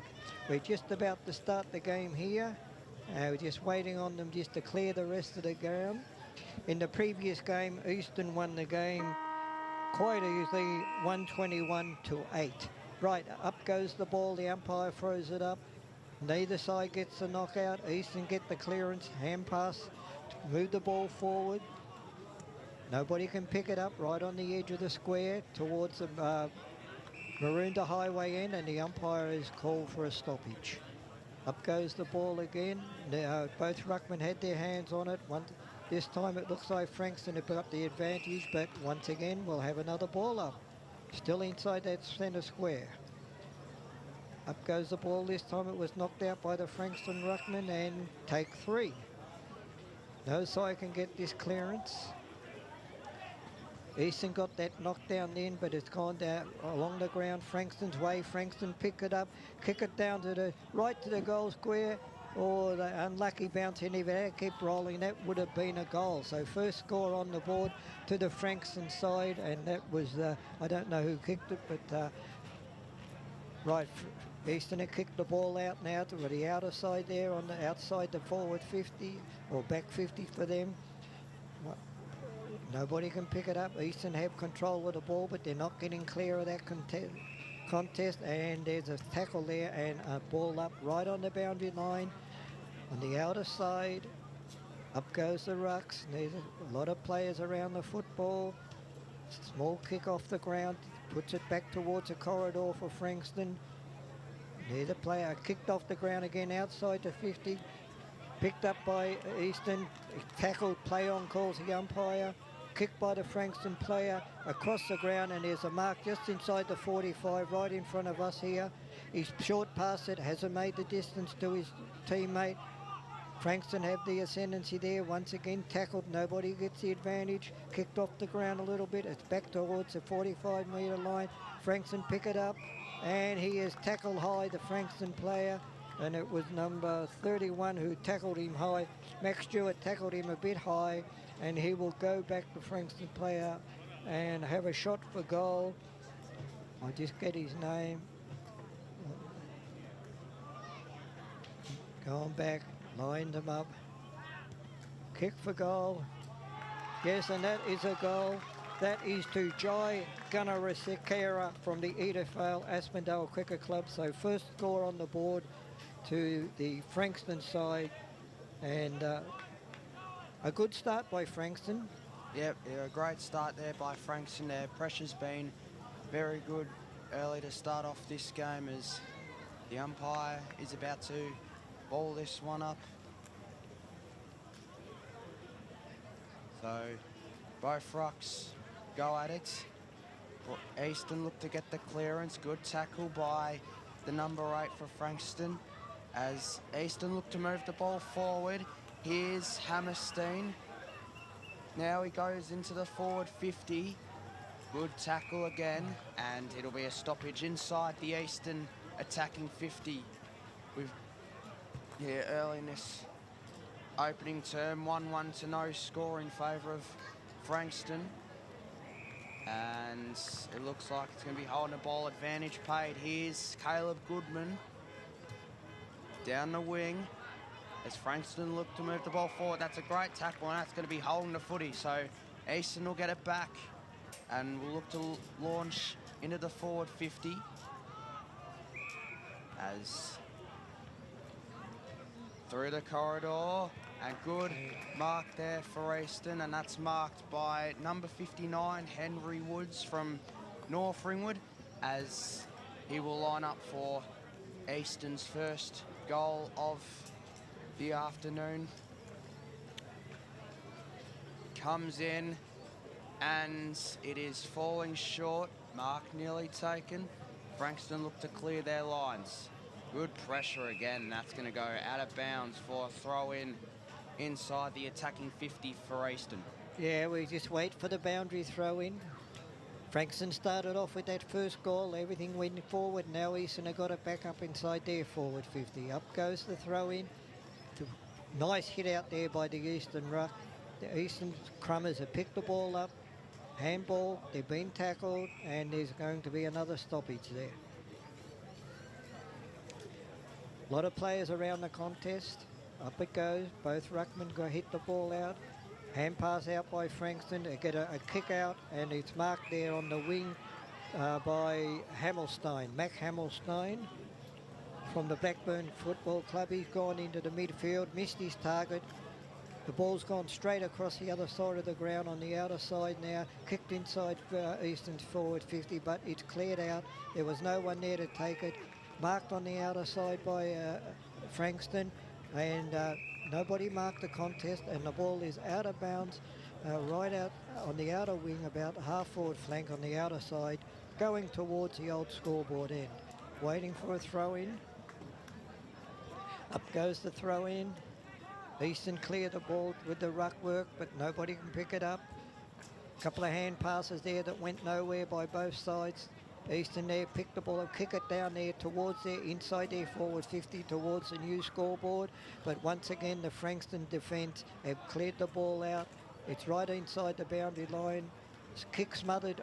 The Frankston kick was smothered by Eastern. A lot of pressure on there by both sides, and the umpire has called the ball. So it'll be a ball up here in the Eastern attacking 50 as they look to win the clearance. Kick to the top of the square, mark nearly taken by the Frankston defender. Numbers around the footy, and passed over the top. Eastern look to find space as they look to go back into the forward 50, goes to the top of the square, mark nearly taken. Numbers around it for Eastern. Picks was smothered. Now, here's an opportunity for the first goal. It's dropping high, and it's a mark taken for Eastern. And was taken by number 4, Lenny Clark from Blackburn. So he'll be lining up for the first goal for the Eastern Football Netball League. He comes in, and it is right over the goal umpire's hat. And it's the first goal for the Eastern Football Netball League. It's Eastern 1 straight 6 to Frankston 1-1-7. Yeah, and a goal there by Eastern. Well done. It wasn't pretty. It was a lot of scrummages around inside that forward 50, but eventually a kick went high, and Lenny Clark from Blackburn was able to take the mark, go back and slot the goal. Both sides there now are really eager to get on with this game. You can tell that just the movement of the ball has been a lot quicker with this Division 1. Knocked out there in the ruck by the 24, Tobias Lee from Frankston. Picked up and kicked forward by the Frankston guys. Marked just outside the 50 by Blythe. His kick had gone way wide out to the pocket out there. Another short pass. And a mark, he had 3 bites of the cherry there.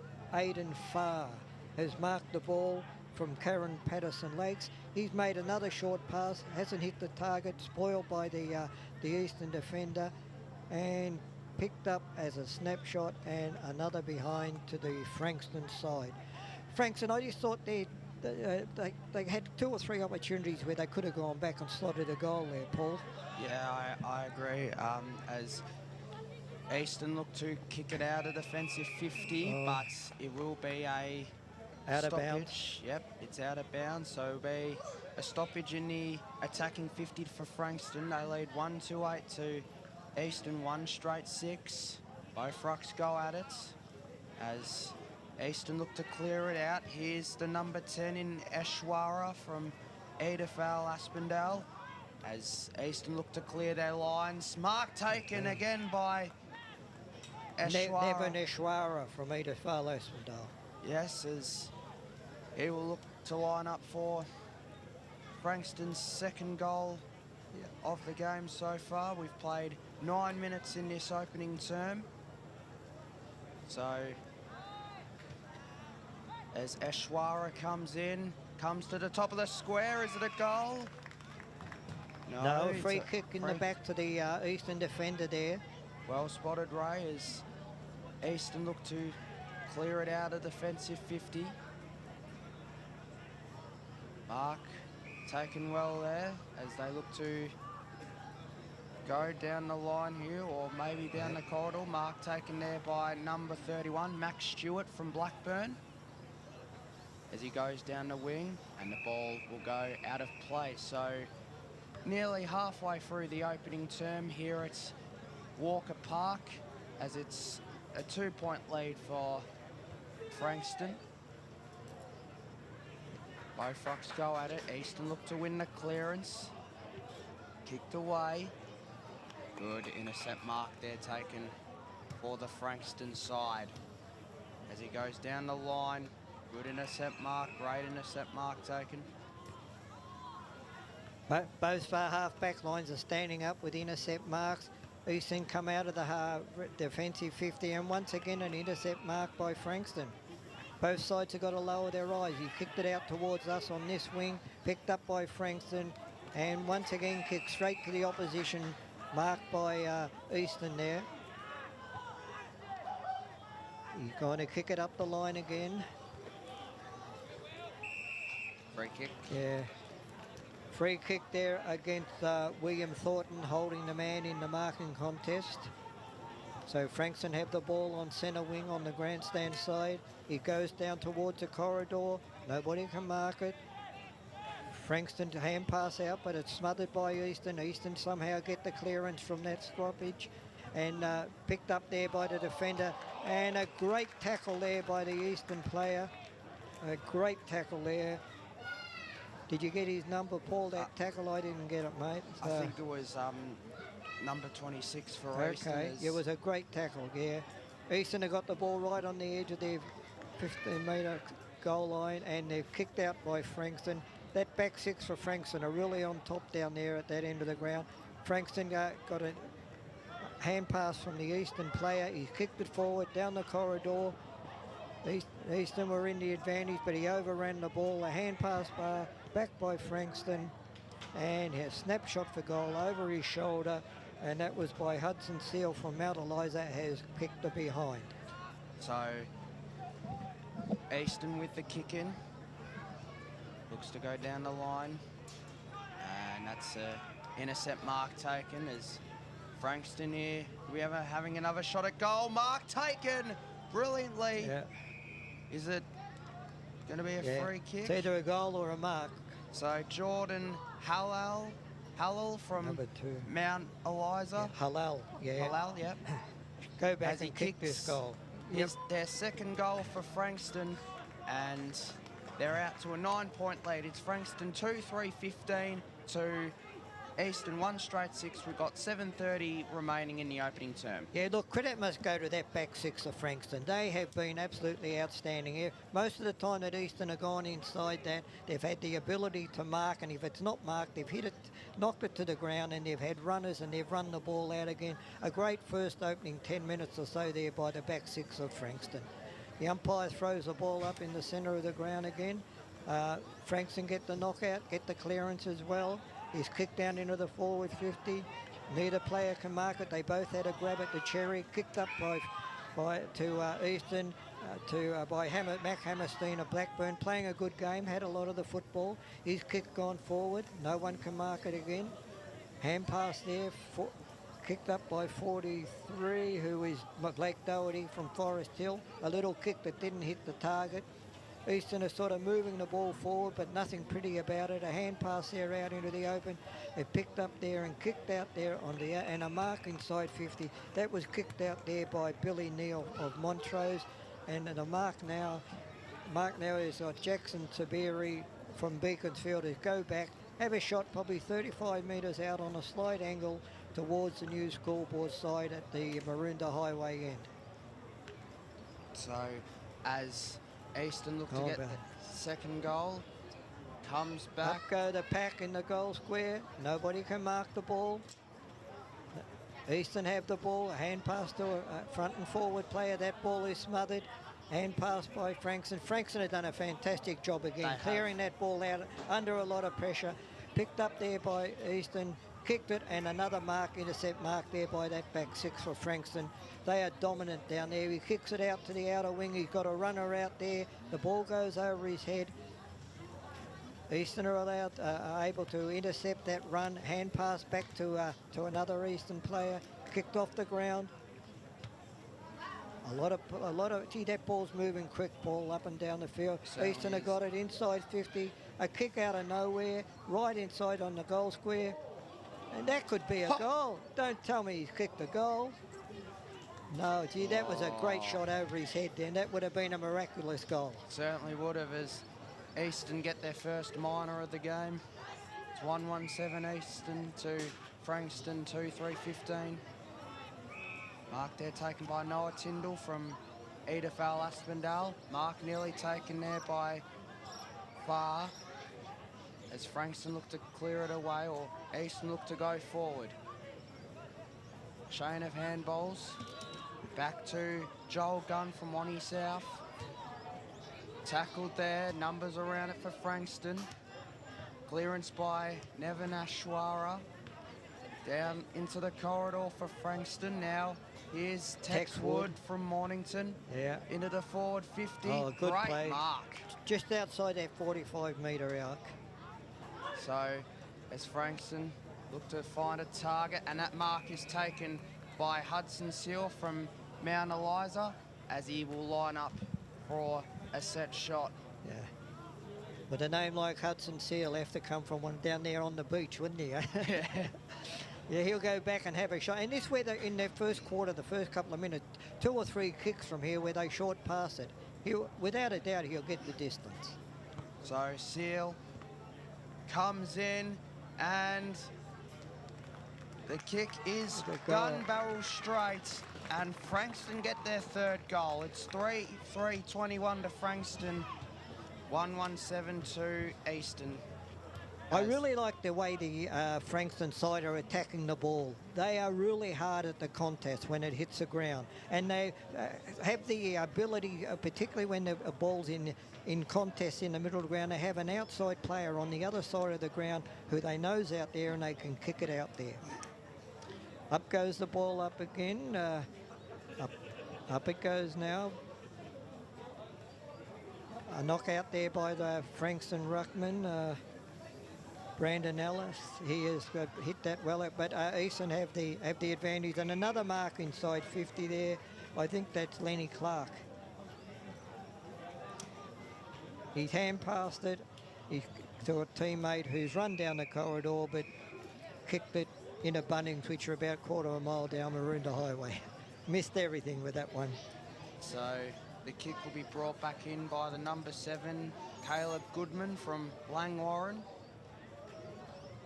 So they go across the face and look to go down the wing. They move it really well here, Frankston. They've played well so far from Tate the back White's 6 got that ball to the forward 50. Numbers around it for Eastern. Here we go into the forward 50. Mark nearly taken, and Oliver Simpkin is tackled from Mitcham. And we will have a stoppage in the attacking 50 for Frankston. We've got 2 minutes left in the opening term. It's Frankston by 14 points. Numbers around it, as Eastern look to clear it out of their defensive 50. Numbers around it, really good mark. Gee, he had his name written all that way over that one. He come right across the top of a pack of players. He kicked it up to the middle of the ground, dropped there the mark in the contest by Eastern. Frankston pick it up, it's a missed kick, gone nowhere, hand pass by Eastern. Tackled by 2 Frankston players, call play on the umpire. Frankston had the ability to get the ball out of the contest. The player didn't pick it up, he hit it forward. Picked up by Frankston again. And once again, he's missed. Could have a great opportunity there to slot another goal. Tate White. Been a little bit inaccurate there, Paul. Yes, as Frankston get the margin out to 15 points. Their pressure's been superb in these early stages. 3-4 to 1-1. As we have a minute in the opening term. Here's a chance here for Frankston. Can they get another one? And it is a behind. So I got a bit excited there. You do, mate. opportunity they were wanting here for Frankston, you know. They've kicked 3 goals. They could have had 6 really on the board. So as Tyson Gnatkowitz from Rowville takes the kick in, and good mark there taken as they look to go down the wing quickly. That's a good mark. Good mark there. I think that's Zach Molinaro, isn't it, from Mitcham? Yes. Gone to the outer side.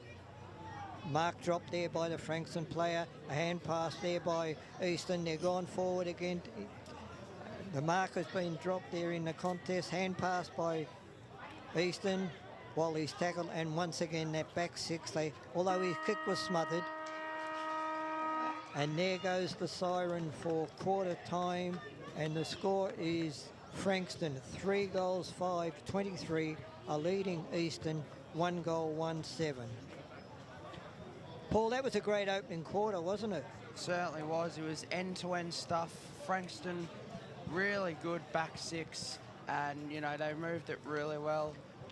Could have been further in front as we go through the goal kickers here for Frankston. Singles to Halal, Gunnar and Seal, and for Easton, the only goal to Lenny Clark. So it's a 16-point lead here at quarter time. It's Frankston 3-5-23 to Easton 1-1-7. And to anyone listening out there, we didn't get a chance before the game, but it's Ray Baird and Paul Laconi calling this game for you. We'll be back for the second quarter.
See you later, Ray.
Welcome back here to Walker Park in Mitcham, where we are at quarter time in the Division 1 Under-14 Men's Interleague with Frankston and District Junior Football League, 3 goals 5-23, leading Eastern Football League 1 goal 1-7.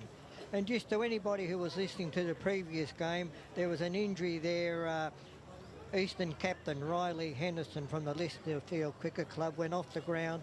Well, apparently he has broken his arm, so if there's anyone out there who was concerned about how he's getting on, so yeah, it looks like he's broken his arm below the elbow, so that's bad luck for young Riley because he was playing really good football up until he got injured. Right, Paul, that was a great quarter of football there, Paul. I was very impressed with the back six of the Frankston, the way they defended everything. Yeah, they defended really well. They had numbers to every contest, and I think Eastern are certainly still riding this. I thought defensively they were good as well, but I think Eastern going forward just need to lower the eyes a little bit. Yeah, well, at the start of the day here, Josh and I spoke about it. Our history here at Mitcham is that this end down here towards the old scoreboard, away from the Maroondah Highway, is usually the scoring end. But yes, we'll wait and see. You know, that was a great quarter by Frankston. They 3 goals 5. They could have been 6-1 quite easily. So we'll see what happens. You take it away when they're ready, Paul. Big crowd here also at Mitcham now. It's a great crowd here. As everyone here turning out for the Interleague games. It's fantastic to see. Yeah, and we'll be all back here next Monday for the next round of games as well. So as the umpire will hold the ball aloft and we'll throw it up for the second term here. It's Frankston by 16 points as both rucks went at it. Frankston looked to win the clearance as it's socket across the ground into the forward 45, forward 50, forward 45 out here at Mitcham as the ball will go out of play. It's a great day for football as well, it must be said. A lot better than last week when we were here at Mitcham. Yeah, well, yeah, it was a bit cold, wasn't it? As okay, go on, take it away. Ray, as the eastern side get the clearance away as it looks to go into the forward 50. Oh, what about that? As it goes to the top of the square, mark there was nearly taken by Jet Markby from Rowville to number 51 for Eastern, and the ball will be thrown back inside the attacking 50 for Eastern. And you loved the way that Billy Neal from Montrose there sold the candy to his opponent, didn't you? That was a fantastic bit of play there from young Neal as Franks looked to clear it away. That was Andrew Fitzgerald. Now, can Eastern get a goal here? Great numbers once again from Frankston. It's holding the footy, so yeah, it'll be a free kick going the way of Frankston. Yeah, Blake Delgish, he had an opportunity, he didn't take it and he got pinned. They kicked up to the centre square by Frankston. Another great mark there right in the centre square. They will go forward. They're going up towards the forward 45. Oh, the mark was dropped there by the Halal for Frankston, but it is ball's kicked forward, but a great mark there. Who's that, Paul? Do you know who that is? Can't quite. Well, anyway, it was a great mark right inside the 10-metre square there. He's gone out to the outer side in front of that new scoreboard. The ball's kicked into the middle of the ground. Jackson Taberi fell over there as he went for that ball, missed the mark. It's come back towards the back 50 for Eastern, and it's kicked down forward. A mark dropped there. And once again, that back six of Frankston, they've been standing up all day, and the mark, he's played onto an outside runner who dropped the ball. They mucked about a little bit there, Frankston, although they've come out with the ball right outside the boundary line on the outer side of the crowd. Another kick forward where they've marked again, very loose. They've gone down the corridor where the mark has been taken by Andrew Fitzgerald. He's gone forward, and once again, unmanned, a mark there by the big man, Oscar Marsden from Mount Eliza, unattended, is marked, and he'll go back probably right on the 45, right down the corridor, probably just outside 45. Should put it right to the goal line. So the kick will go left. Will it get there? No, it's still alive. And the ball will rush through from behind. It is a behind after all, as the margin moves out to 17 points. We've played 3 minutes in this opening term. 3-6-24 Frankston to Easton 1-1-7. As the mark there was nearly taken by Caden Anderson. Numbers around it again. And we are going to have a stoppage just outside the attacking 45 for Frankston. As both rucks go at it. Brandon Ellis has knocked that down to his small crummer who just couldn't pick the ball up there. I think it was Ashton Harrison. He's picked the ball up a second time, gone down the corridor. Nobody can mark the ball. It's only 20 metres out right in front. Rushed everybody there. A hand pass has been smothered by the Frankston player. The ball is still in play. And the umpire has paid a free kick, holding the ball against Frankston. Kicked out to this side of the ground on the wing. Nobody can mark it. Frankston got the ball now. He's just stopped it from going out of bounds. They're still controlling the ball, Frankston. He's kicked it up, and a great mark there under the ball, under the contest, and that was by Caden Anderson from Bomb Beach YCW. He kicked it out, and ball's got picked up and crumbed right down the corridor, and that is great play by Tate White from Pines Football Club, and picked the ball up from that kick in the corridor, ran 20 metres straight down the corridor, and is kicked there, Frankston's 4th goal. Yes, wonderful play there from Tate White, and wonderful play again from Frankston to move it into the forward 50, and wonderful bit of running there from Tate White as he puts through Frankston's 4th. Yeah, I think that Easton, they've got to tighten up a bit. There's too many of these players around, particularly around the centre of the ground. When the ball goes to the outer wing, somebody's got to stay in the midfield because that's what Frankston's doing. A knockout again, another centre clearance to Frankston is kicked up off the ground, marked there. It should have been taken by Easton, was dropped. A lot of players around the hand pass out from Easton. The ball's gone to Matt Hammerstein from Blackburn. He's picked up by Jackson Taberi from Beaconsfield. He's playing a great game, but he's kicked it, intercept mark. Once again, control of the football once it gets to that 45-metre mark with Frankston. Oh, great spoil there by, I think it was Manitzis Koutosapalis from Blackburn. We'll take that anyway. A great intercept spoil there.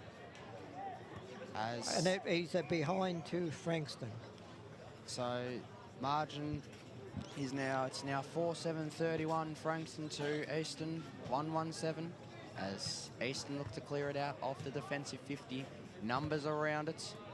Here we go as Easton look to move it down the line. Here's Taberi. Great grab there from Taberi. Launched in there, was able to find a man for Easton. Now, here's an opportunity. Can it bounce here for Neil? Neil kicks it. Is it going to go through? Is it going to go through? It's just rushed through for a behind. It hit the post. Hit the post. So it's their second behind there for Easton. And it's back out to 23 points. That was just a bad bounce going forward. It bounced and went straight up in the air, so it gave the defender time to tackle him. If it had kept bouncing, he would have kicked the goal without a doubt. But once again, that back six of Frankston, they've cleared the ball way out on the centre side of the wing, on the outer side of Walker Park here at Mitcham, waiting for the throw in. Once again, the big ruckman for Frankston's won the contest. They got the clearance again. They come through the centre of the ground, but they've kicked it over, and a great mark there to Tyson Chernikesquis. Pretty hard, some of these names. So into the 45 for Easton. Yeah. Nearly called him Baronia, but for Easton look to clear it and kick it into the forward 50, and that is going to go out of bounds on the full. So Frankston will get the opportunity to clear it out of their defensive 50. And the mark there taken by Jackson Burton from Mount Eliza, and that kick's going out in the full. So Easton will have an opportunity to launch it back into their attacking 50. Numbers around it. That is a great mark there for Easton. And great mark, great play again by Tyson there of Roval. So great play, hit the target. Blake Dalgleish from Listerfield will line up to get the margin back to a 17-point margin. Early in this second quarter, we've played around 8 minutes. So Dalgleish will come in, and it's drifting left. So a behind there for the Eastern side, as it's 1-3-9 to Eastern. Frankston 4-7-31. All right, as Fitzgerald, the fullback, is waiting, kicking it in. Here he's missed his target from a short one, and a free kick to Easton, and it will go to Billy Neal of Montrose for holding the man. He's been good so far, Billy He's Neal. gone back, a left foot, have a shot. Oh, and a mark there. Great mark. Great mark by William Thornton of Blackburn. If he can swing around on his left foot here, he should be able to kick a goal from there. He goes back, lines it up, going for the check side. Behind. And that's a behind. Missing opportunities here, Easton, that they need to capitalise on. All right, so now we all wait for the kick in again. He's gone short again, the fullback, but this time he's hit his and he hand passes back to the fullback. He kicks it out, way outside on that outer wing. No mark there, dropped by the Frankston player. Easton now have control of the ball, and they've hook kick over his shoulder back towards the centre of the ground, but a mark there by Kapalis of Bond Beach YCW. He kicked it out. Did he really defended well, that back six? I keep saying it, but they're really impressive. And it's been paid a free kick to Easton from that marking contest. And he kicked it in. I dropped mark there by Dalgleish. But Dalgleish, was it? Okay, should have marked that one and could have been going back to kick a goal. But unfortunately, that's football. The umpire will bounce the ball again. Take it away, Paul. So both rucks go at it, as Frankston will clear it out at offensive 50. Numbers around here for Easton as they look to launch it back in. So tackled there as Frankston look to clear it out. Here's Eshwara, and we've got a free kick here for Easton. Just outside the 45 here, top of the square. Numbers around it. There's a tackle. Tackle without it, but umpire says, give it to me. A lot of possessions by both sides, but not much ground covered there. Up goes the ball up, and nobody gets the advantage. The ball's on the ground again. Easton picked it up, just kicked it out of the blue. And that could be a goal. That is a goal. Great goal there by Lincoln O'Hare of North Ringwood. Took the advantage, took that opportunity there. Probably, Paul, I thought that defender could have come in and marked that ball, but he decided to let it bounce, and it went in favour of the Eastern player, and that was a great goal. O'Hare, was it again? Yes. North Ringwood. Yeah, no. Well, they had to get a goal because they were attacking down there for the last 5 minutes or so. So good play in the end to get a goal. Paul? Certainly was, as they get it back to a 15-point game. They are kicking to the old scoreboard ends here at Walker Park. So as Easton look to win the clearance, but it's Frankston who win the clearance. As they look to go forward, here's number 23 in Oscar Marsden, and the mark was nearly taken there. An intercept mark as they clear it out, and great spoil there by the Frankston player. Here come Easton down the wing. Can he find a target? Mark there, nearly taken there by Murray. Tackled there. Will it be advantage, says the umpire? As there are a lot of numbers around it from both sides. And here's White, Tate White for Frankston. Mark there was nearly taken by Ginatkowicz for Easton. As they look to move it around. Good, smart kick there over to Hammerstein, who stood out for Easton so far. That mark was nearly taken as they look to move it. Smothered there by the Frankston player, punched away. Numbers around it, fell over. As Frankston look to move it down the line. Here's number 12, Jackson Burton for Frankston. as Easton kick it into their forward 45. Great numbers around it here for Easton. And it looks like we will have a stoppage. So 15-point margin to Frankston. We've got nearly 6:30 left in this second term as both rucks will go at it.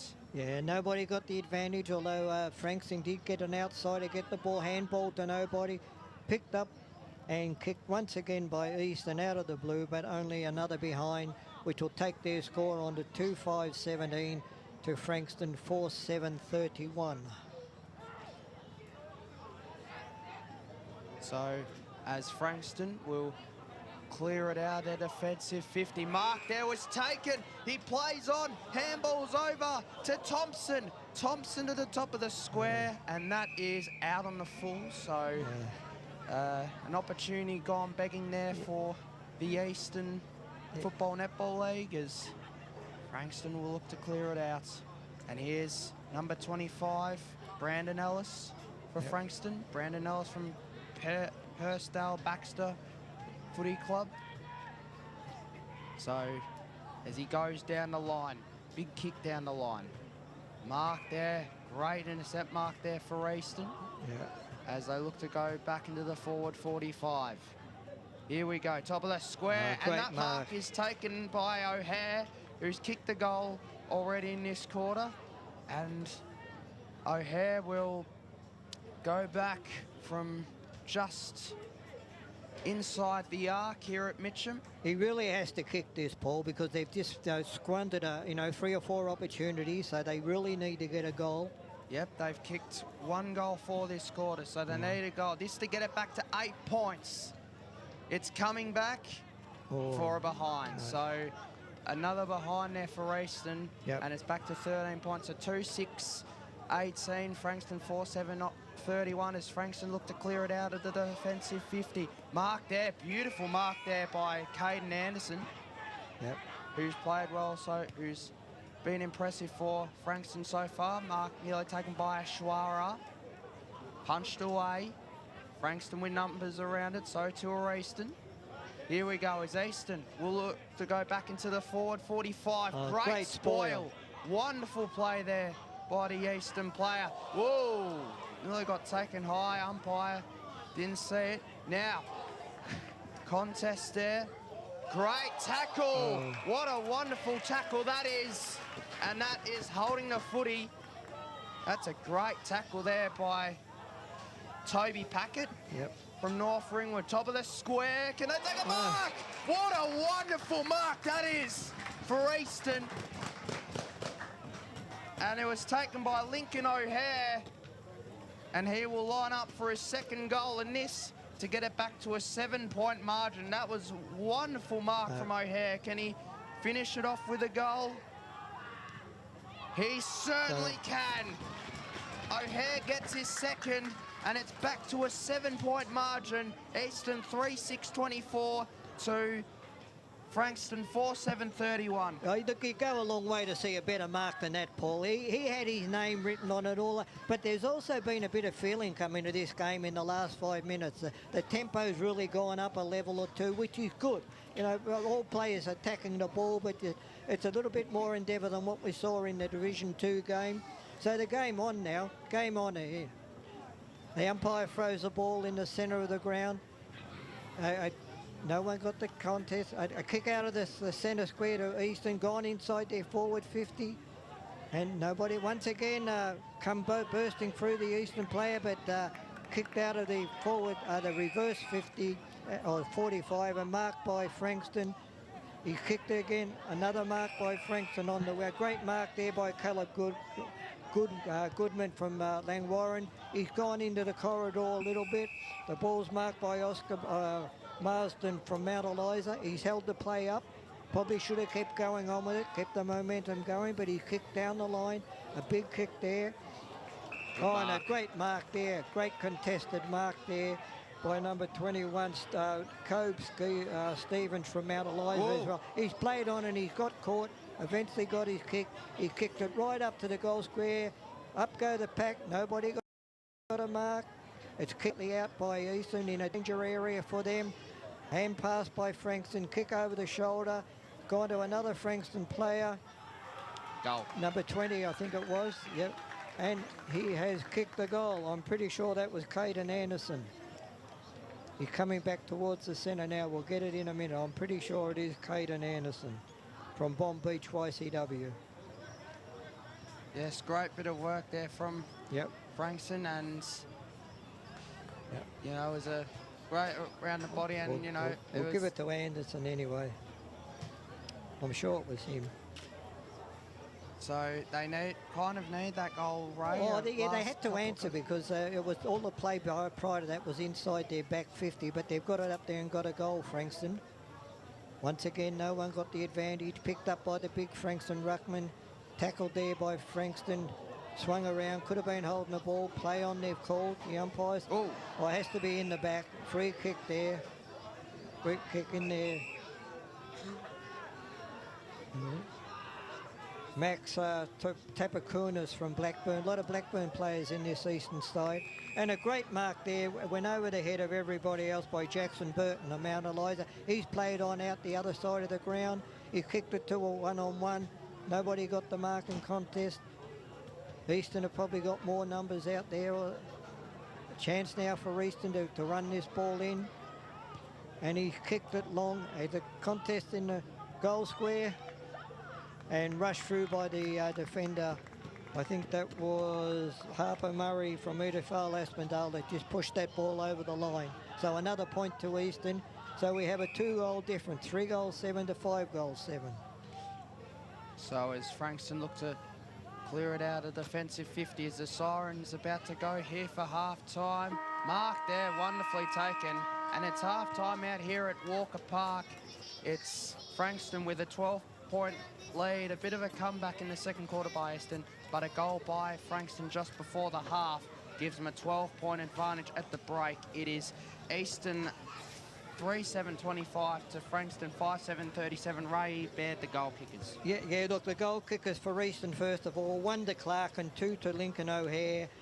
For Frankston, 1 to Halal, 1 to White, 1 to Gunnar Surakera, and 1 to Seal, and 1 to also, I think it was Anderson. One thing I want to just point out to you, in that first quarter, the field umpires were letting the fullback kick the ball in before the flags were waved.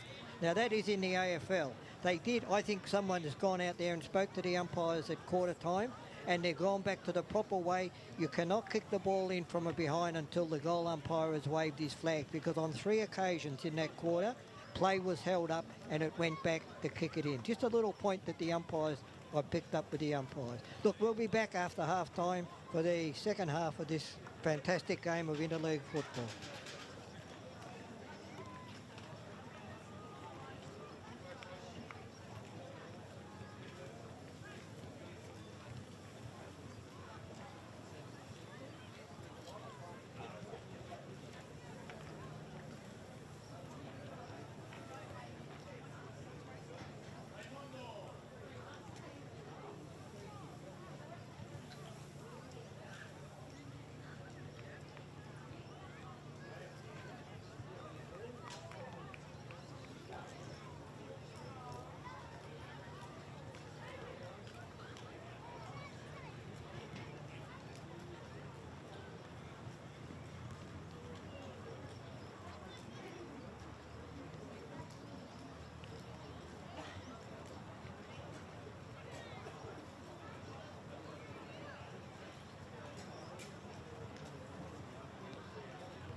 Welcome back to Walker Park in Mitcham, where we are half-time in the Interleague clash between Frankston Junior Football League and the Eastern Football League, where at half-time the score is Eastern 3 goals 7-25, a trailing Frankston 6 goals 7-37. My name's Ray Baird. Joining me is Paul Laconi. Paul, what do you think about the first half? Yeah, I thought it was a great start by Frankston. Of course, their back six has been really solid. Had a great start to the game. Could have been 5-6 goals in front. But, yeah, the credit to Eastern, they fought back in that second term. And, yeah, it's looking like a really good contest at the moment. Yeah, no, as you said, the back six of Frankston have been outstanding, you know, and they had all the ascendancy in that first quarter. But that quarter, Eastern, they had a lot of the football inside their forward 45, but they certainly squandered a lot of opportunities where they could have been, could have been up level instead of 2 goals behind. So, as the third quarter is about to start here shortly, as of course both teams just going through their process just before the start of the third term. And a great crowd here, Paul, too. At the start of the game, of course, some of the Division 2 who played earlier have gone home now, but it's still a great crowd here. And look, what a great venue, you know, what we call the MCG of the East, you know. It's a fantastic place to come and watch football. It would be a fantastic place to play football. And it's really a pleasure to be here. We're just waiting on both sides. They're just having their little warm-up here. Umpires are standing in the middle of the ground ready and all that. So, Paul, do you think that Eastern can get back into this game? Oh, certainly. If they keep, if they keep creating opportunities in their forward half, if they can take them, they can certainly get back into it. It'll be interesting this quarter because as we've seen so far, the left side of the screen, the old scoreboard end, is where, we've had 8 goals so far, where we've had 6 of the goals, 6 of the 8 go to the left of screen. So it'll be really interesting to see how this third quarter, the premiership quarter, pans out. That's right, very important premiership quarter. Right, players are just starting to go back to their positions now. I think that the dominance there early in this game, though, has been the big ruckman for Frankston. They've been really dominant and giving the centre line players first use of the ball. But Eastern come back towards that in that quarter. Umpires got the ball aloft. We're all ready to go for this third quarter. So just waiting on the man to blow the siren. That's right. Already up goes the ball in the centre of the ground. Once again, a tap out by Frankston. Kick out of nowhere, and it's marked down there on the half-back line by Zach Molinaro of Mitcham. He kicked it, hit his target. The ball's gone to Mac Hammerstein, a Blackburn teammate. Another kick. They've had 2 kicks, and it's still into centre square. The ball's kicked outside to the outer pocket there in front of the new scoreboard. And once again, the back six clear the ball out for Frankston. They haven't hit a target. Eastern, great play there to intercept that ball coming through. 2 or 3 handballs by Eastern under pressure. The last one was dropped, which has opened the door for Frankston. He overruns the ball, and it's picked up by Eastern and kicked high and wide, and the ball is marked on the grandstand right in front of us on centre wing. So as Frankston just outside their attacking 45, here's Ashton Harrison from Langwarren. Couple of Langwarren players in the side. It opened up here for Tate White, who's kicked his second goal, and a great start to the third quarter for Frankston. It's 6-7-43. Frankston to Eastern 3-7-25 as that ball got out the back there, and Tate White read it perfectly. Yeah, great crumbing there at the back of the pack by Tate White. He made the most of his opportunity, and the ball just rolled on perfect for him. And that's a score that really puts Frankston back in the box seat now. I know it's only early in the game, but the challenge is there for Eastern to peg that margin back a little bit. Henry Woods is in the ruck from North Ringwood. The ball goes down. Once again, it's a clearance to Frankston. Oh, that has to be in the back. A free kick there to Easton in the marking contest. Clearly in the back. He kicked it. Another mark on the wing here. This time by Lenny Clark. He's kicked it up towards the centre. Another mark there by, this time by Henry Woods. He kicked it right up the corridor inside the forward 45. No one's marked the ball. Frankston back 6 again, clear the ball down. Now no one's marked it. Probably an opportunity there that was missed there by the Eastern player. Under a lot of pressure, the back 6 for Eastern. That's a great mark. Not caught, didn't go the distance. They're under pressure. I like the way that the forward 6 for Frankston have been rewarded with a free kick. He's handballed to the runner on the outside. And I think they caught the boundary umpire looking at his phone then. He wasn't really aware the ball was coming down there as something behind. So once again, they're held up because they can't kick in until the goal umpire waves the flags. So Eastern kick it in as it's starting to spit here at Walker Park. The MCG, the Easters, numbers around it here for Frankston as Eastern look to clear it out of defensive 50, handballed over the top. Kick to the top of the square. Mark. Horrible bounce for the Eastern player. One-on-one. That was Zach Bajera from Blackburn. Kicked it out.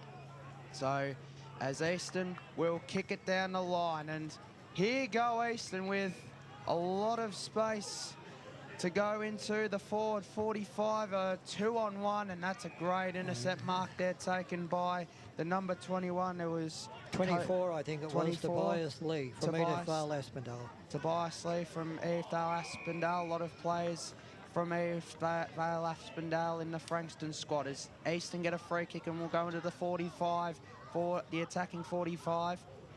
Now, here's the number 20 in Mac Hammerstein. Lines up for goal, and it's missed 32. To the left. So that was Blake Delgeesh from Listerfield. Probably missed an opportunity there, but he should have scored. Should have scored a goal, that is. Yes, as the margin's back to 18 points, 3-8 to 6-8. Bit of inaccuracy from both sides. As Frankston will move it down the line. Into the forward 45. He's looking for Halal as it will go out of play, and 2 players go on the fence, and well, as they walk away, as that ball actually hit the Eastern defender on the back of the head as he was running towards goal. So into here in the attacking 45 for Frankston.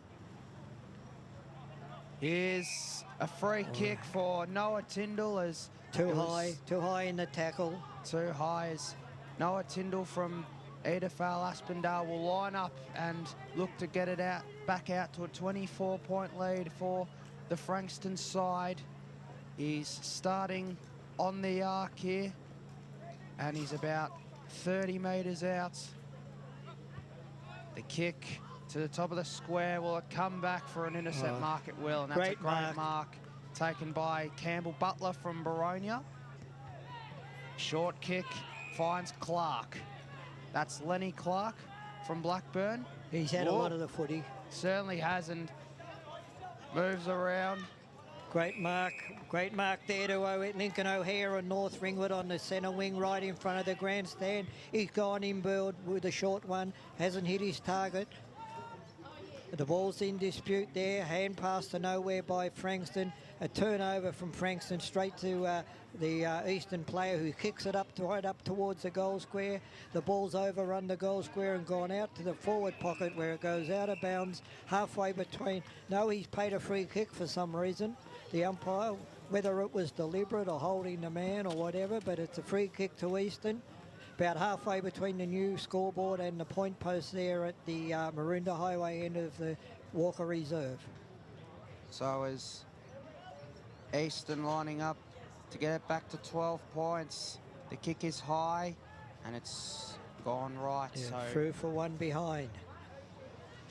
We've got 14 minutes left in this third quarter. 3-9 to 6-8, 6-8 to 3-9 away of Frankston. as they look to clear it out of defensive 50. Yeah, if they go, it's kicked out from the point. The ball's run on. It's still running on.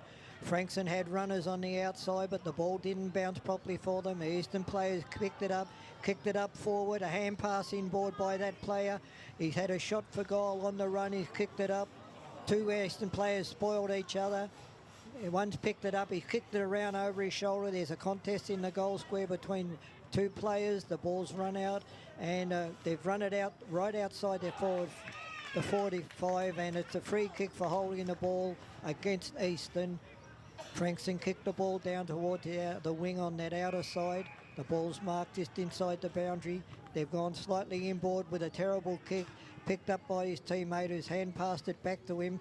A great tackle there by Eastern, but the ball still kept forward and it will go out of bounds. So just on the wing here at Walker Park, as the umpire will come to throw it in. Both rocks will go at it.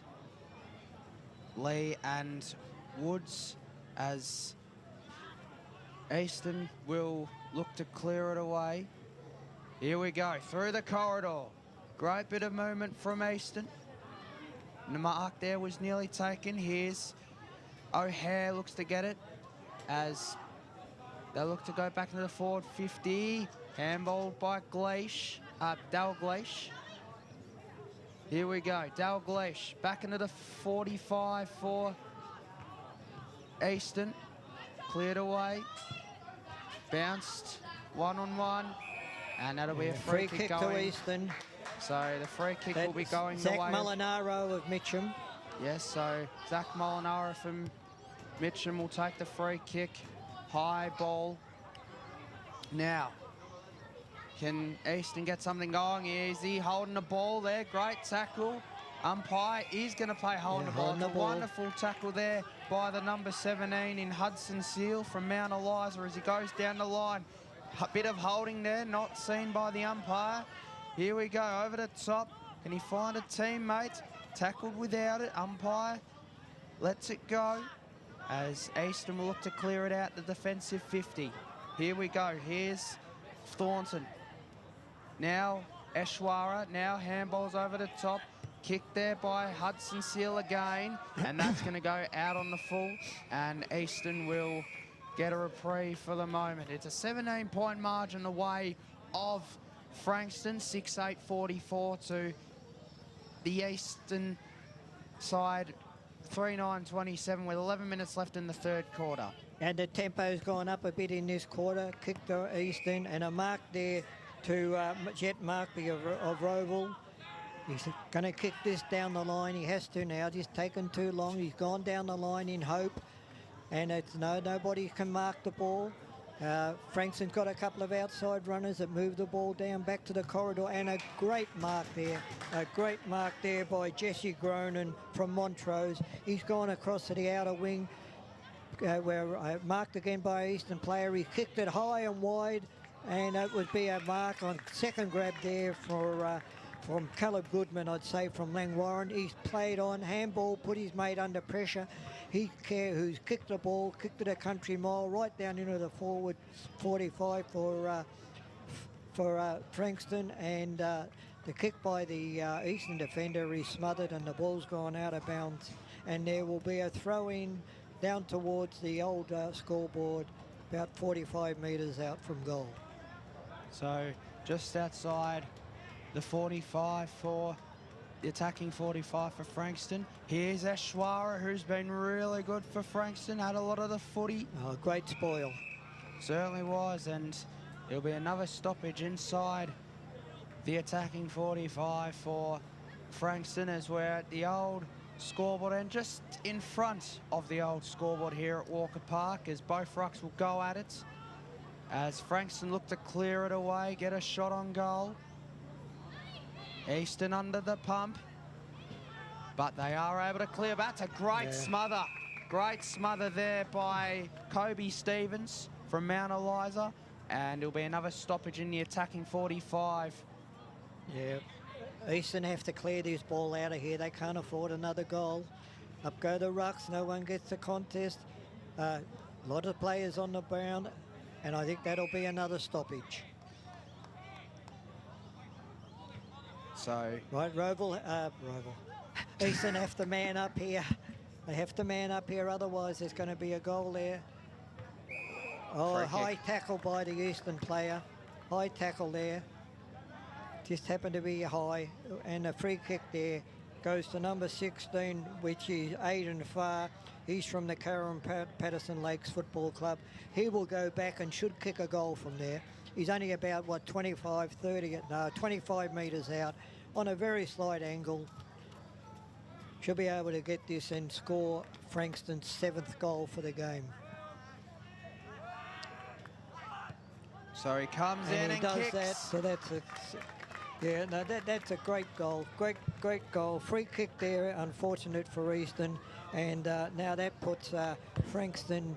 23. Just get that score when it comes up again. 7-8-50 to Easton, 3-9-27 with just under 8 minutes to go in the quarter. So a goal, big goal there for Frankston as it's back out to 23 points. The umpire's about to throw it up once again. So a response needed by Easton to get back into this one as they win the clearance. Mark there was nearly taken, bit of juggling there as Frankston have the numbers around it, but will they get it away? Yes, they will get it away. Here we go, here's Eshwara into the forward 45 at the back, and this will be a goalie for Frankston. Wonderful play and finished off by Kobe Stevens, and wonderful play through the corridor, and it's out to a 29-point lead. Frankston 8-8-56 to Easton 3-9-27. We've got 6:50 left in the third quarter. Yeah, unfortunate for Easton. Look, the poor old defender there, he was caught in no man's land. He could either stay back and hope it was going to be a good bounce, or he went to the contest and, of course, the ball went over his head. So he was caught in no man's land. That's not his fault. But they're on a roll now, Frankston. You can see the confidence built into their side. The ball's gone up in the centre, tapped out to the outer side, picked up by Frankston, kicked slightly down forward, still in the centre square. Kicked by Frankston into nowhere, down the corridor. And, that's a goal. That's his Aidan Farr. He's kicked his second goal in about a minute there, so a great play by him. And as I said, the confidence is really up now for Frankston. You know, they're playing absolutely great football. And Nevin O'Shara at number 10, he has absolutely been dominant in this quarter. He was very good in the first half, but he is moving the ball out of the centre, out of the stoppages, putting it right down where they want it, Frankston. And for mine at the moment, he'd definitely be best man on the ground. So as the umpire will ball it out, as the margin's out to 35 points with 5:30 left in the third quarter. As Easton look to clear it out, here's Max Stewart from Blackburn. As noted before, a couple of Blackburn boys in the squad. Here we go, high kick, but not a great kick. As another intercept mark here for Frankston down the line. Mark there was nearly taken there by Stevens as Easton will move it through the corridor. Numbers around it. Can Easton get something out of that? Will be cleared away, but an intercept mark there taken again by Max Stewart, the number 31 from Blackburn. Here we go, as it's going to be cleared away from by the Frankston side, and that was a tackle, and that's advantage paid. Here we go, top of the square. Can I get a mark here? Easton, no, they can't, not quite. Handball's away, and that's going to go out in the full. That was by William Thornton from Blackburn, and Frankston will have a kick back in. Yeah, a kick in from that out of bounds on the full. It comes down this side of the ground. And that's the man of the moment there, Eshwara has marked there, a pack mark. He's doing everything. He kicked it down the line here. And another mark there to Frankston. Number 21 there is Stevens. Cobe Stevens from Mount Eliza. He's bombed it down into the forward 50s. Another opportunity here. No, the ball's been kicked out of the 50 metre or 20, 45 metre park. Frankston could have raffled that mark. There was 3 of them. One went for it and fumbled it. So they're very lucky, Eastern, that that mark wasn't taken. Otherwise, the ball would be right down on the goal line. Up goes the ball up. Eastern won the clearance. The ball's gone into the centre of the ground. Frankston have got runners on the outside. The hand pass didn't quite go the way wanted. It's kicked up right up from the, and a mark has been taken there. Probably 30 metres out on a slide angle by Benjamin Thompson of Rowville. So he's got to kick this goal to at least try and keep them in this contest. A bit going back, taking his time. He's in with distance of kicking this goal, just on a slight angle, 45 degrees. Should be able to kick a goal. Coming in. Got it. And he slotted it through, so that's an answer that Eastern had to get. But Frankston got 2 on the trot, so Eastern now have to kick another one virtually straight away to get really back into the contest. So important goal needed there by Eastern, as it's back to a 29-point margin with nearly 2:30 left in the third quarter. They are kicking to the old scoreboard end in the last quarter, where most of the goals in this contest have been kicked, so you never know, but it is a 29-point margin in favour of Frankston, who've done well in this third quarter. Frankston will win the clearance through Harrison into, or just outside the 45. Handball was brilliant, as Eastern will look to clear it away, but not far enough. Is that in the back? Frankston, once again, will look to clear it out, but it will be out of bounds just outside the attacking 45 for Frankston. It's 9:8.62 Frankston to Eastern 4:9.33 with 1:45 left in the third term. Smothered there. Eastern look to clear it. High ball up in the air. Bounced past 2 players as Frankston will look to get it back into the forward 45 mark. That was nearly taken by the number 16 in Aidan Farr. Here we go, that's a great tackle. Umpire says play on, as one-on-one here. Kicked away, not far. Great tackle again. And pressure from Ronan. Opportunity for Frankston, and it's a goal. Great goal there from Ashton Harrison, who kicked his first goal of the afternoon and is back out to a 35-point margin, as it's 10:8.68 to Frankston, 4:9.33 Eastern, with 45 seconds left in the third quarter. Yeah, look, the difference to me in this game so far, Paul, is the back 6 from each side. Look, Eastern have been under a heck of a lot of pressure in this quarter, but then they've been a bit fumbly as well, whereas when it goes up the other end, Frankston have been super clean in their back 6, and that's the difference. The umpire throws the ball up now, only 23 seconds to go. No one's got the advantage. Still there, scrum, a heap of players around the football. Picked up by Frankston, hand pass to a Rowville. Probably 3 or 4 hand passes in there that have gone nowhere. Kicked out by Frankston. Or nearly a mark there just inside the 45 by Frankston, but and there goes the siren for 3/4 time, and the score we have is Eastern 4 goals 9-33, a trailing Frankston Junior Football League 10 goals 8-68. We will be back for the last quarter shortly.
Hello and welcome back to the under-14 Interleague clash here. It's Division 1 clash here at Walker Park. It's a 35-point lead to the Frankston Junior Football League, 10-8-68 to the EFNL, 4-9-33. My name's Paul Coney, and alongside me is Ray Baird. It's been a great contest for 3 quarters. Do you see Brony getting back, Easton getting back into this one? Well, if Easton's going to get back into it, they've got to kick the first 2 goals of the last quarter. You know, it's been a great contest, but they've just been outplayed. I just saying off air that both back sixes have been under a lot of pressure, but the way that the Frankston back six have just kept their cool, where Easton have panicked on occasions and they're 5 goals down. We'll see what happens, Paul. So last quarter here at Walker Park as Easton look to get off to a quick start as they look to clear it away. Numbers around again for Frankston. Their defensive pressure's been brilliant, and that'll be a free kick going the way of Harper Murray for Frankston.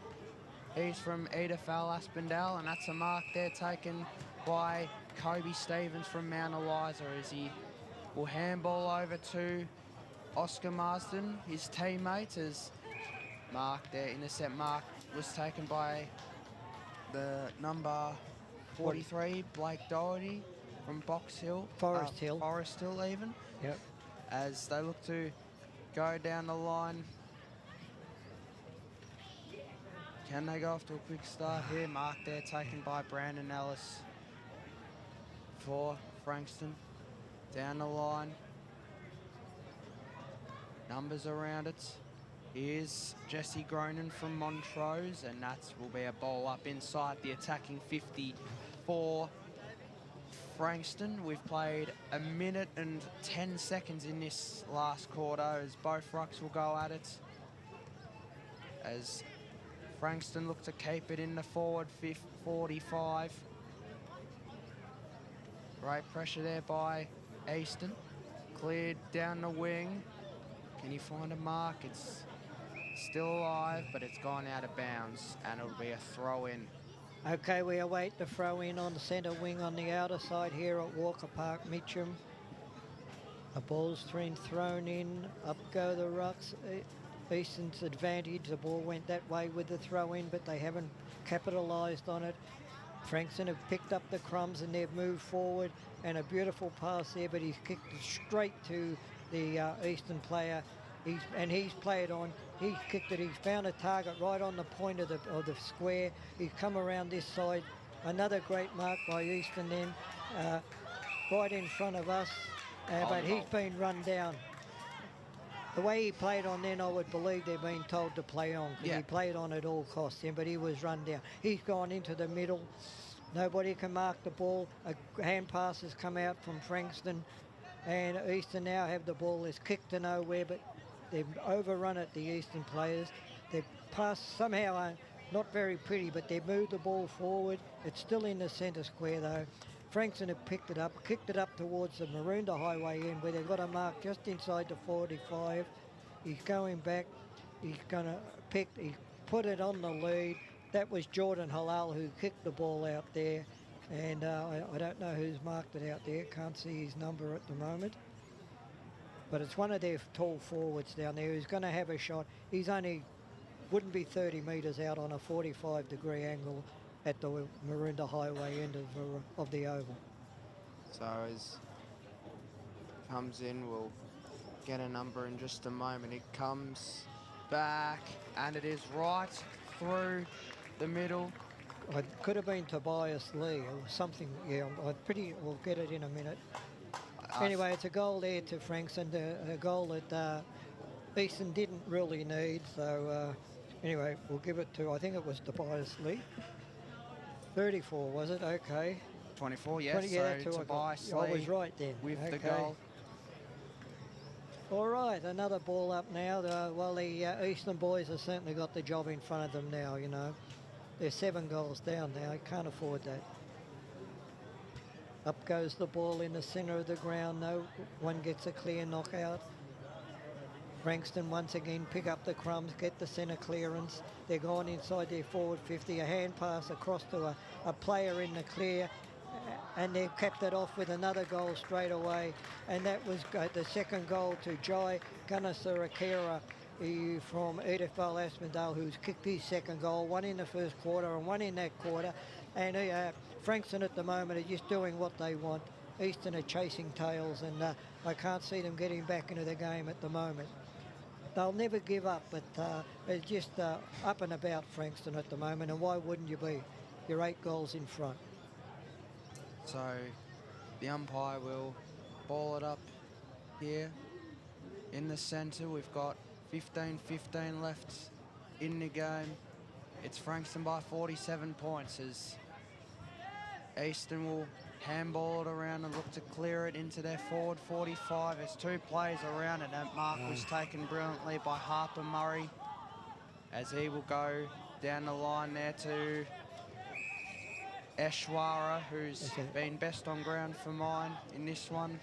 He's been absolutely everywhere as he will kick it over to Caleb Goodman. He's taking their time. 2 on 2 there. Goes past Joel Gunn from Wanturna South. And that ball is going to go out of bounds. We've got 14:30 left in this last quarter. Of course, the umpire is about to throw it in. It's Frankston by 47 points. Both rucks go at it as Gunn looks to win the clearance. But Frankston, as they've done all day, they've had numbers first to the footy, and their defensive pressure's been outstanding. As we'll get another stoppage not far from the attacking 45 of Eastern, as both rucks will go at it again. Numbers around for Frankston, goes past them all. Here's a handball away from Caden Anderson. They'll go outside just on the arc of the 45 here for Eastern. Yeah, Eastern have to get a score here. It's down towards their forward 45. The ball's thrown in. Up go the rucks. No one gets the clear hit out. Hand pass out from Eastern. Another hand pass at Eastern across. They're going across to the corridor with a third hand pass. A kick around his corner by Joel Gunn from Wanturna South, but it is marked. There's an injury here. It is marked, but there is a player down in front of the Frankston coach's box here, so the umpire has held up play. Number 20 is down. That is Caden Anderson from Bomb Beach YCW. He's played a very serviceable game too. He has. He's very tough at the football. I've noticed that. You don't get in his way without knowing that you're going to get crunched. But he's come off the field now, helped by the trainers. And we go back to that mark down there, or free kick, just on the point of the 10-metre square, kicking out for Frankston. He's gone across to the outer side. Marked, they've kicked again. We've got a loose man out there on the half-back line. He's marked. He's gone slightly indoor. Another mark. They're just using the ball. It's almost like a training drill. They've kicked. He's gone down right across the outside wing. Nobody's been able to mark the ball out there. A hand pass inboard by Frankston. That player has been run down. Incorrect disposal and a free kick to Eastern. So as Eastern will look to go down the corridor here. Mark was nearly taken as they look to go back into the 45. Going backwards a little bit, but will they find a target? Here's an opportunity for Frankston to clear it out. That's a short kick, but finds Capsalis. That's Archie Capsalis from Bon Beach. Eshwara down the line. Can he find his man? That is taken by Brandon Ellis as he gets it away. Well done there from Ashton Harrison as it will bounce past Gunnar Sakera. Handballs away, or did he? No, it's holding the ball, and that was a wonderful tackle there from the Eastern player as calls players to move forward. And mark there taken by Lincoln O'Hare, who's kicked 2 goals in this game, both in the second quarter. Mark there was nearly taken, but goes past them all. That mark was taken by Hudson Seal from Mount Eliza, who's been outstanding for Frankston today. Bounced past the Frankston player. Good tackle, and that's going to be a stoppage. So just outside the attacking 45 of Frankston, it's a 47-point margin. Frankston 12-8-80 to Easton 4-9-33 with 10:40 left in the last quarter. Okay, the ball's gone up. Frankston have got the Crummers who brought the ball away. They've kicked it forward, and there's a good mark, good strong mark there by the defence of the Easton, right on the 45-metre mark. He's gone across the other side under the new scoreboard. He's hit his target. They've gone right across again. Picked up another player on the outer wing here. He's run on. He's kicked the ball towards the 45 mark. The Frankston player missed the mark. Nobody's got the ball yet. It's just congested. Easton with a hand pass outside to a runner who's put it on his boot, and he's kicked it down there just a little bit too long, and he's kicked it out of bounds on the full beside the point post. I think it's a throw-in, is it? No, I think it was, yeah, well, it must have been touched right on the line. Right in front of the old scoreboard there, which is now the sponsors box for the Mitcham Footy Club. The ball's thrown in. Nobody's got the chance yet. A kick over the shoulder by Easton. And yes, there's a good mark there. A good mark there by Benjamin Thompson of Roval. He kicked the goal in the third quarter. He can go back and kick his second for the match, which will be Easton's fifth for the game as long as he gets it. He's only 10 metres out, right on the point of the square. Coming in now, a long run up. Straight over the goal umpire's head. So that's a goal to Benjamin Thompson. One that Easton really needed, but they've just got to follow it up with a few more just to finish the game off in a competitive style. Yes, as I think the aim now will just try to finish off the game, outscore Frankston in the last quarter. Yep. To finish on top. But of course Frankston do lead by 41 points. They have been the better team this afternoon. Yep. As the umpire will throw it up as both rucks will go at it. Easton will look to win the clearance, handballs away. Another handball, chased down, was able to get it away, but Frankston will get it inside the forward. 45 is White, kicks it over, and wonderful kick there by White. Was able to find Angus Jones from Mount Eliza. He's just assessing his options. He goes to the top of the square. Can he find a mark? Great mark there. I think that was Jesse Gronin from Montrose who pulled that one down. He's played on, kicked it down the corridor, a mark to Easton. They've gone further forward, right in the centre square. Drop mark there by Easton. It was a hard one to get. The ball's in dispute, picked up and kicked by Frankston back towards the end of the point of the square at their end. A kick there, picked up by Easton, who's kicked the ball towards the outer side, and a great mark there in defence by the Frankston defender. He's gone outside wider, right across on the wing on the outer side here at Walker Park. He's gone to the cricket pitch, hit straight on the Tate White's chest. He's gone this side again to a runner on the outside who's kicked it back across to the other side. They're going crisscross, but they've taken a mark probably 40 metres out on a slight angle over on the new scoreboard side, and that's Harper Murray has taken that mark from the Edith Vale Aspendale Football Club. Should be able to kick this distance.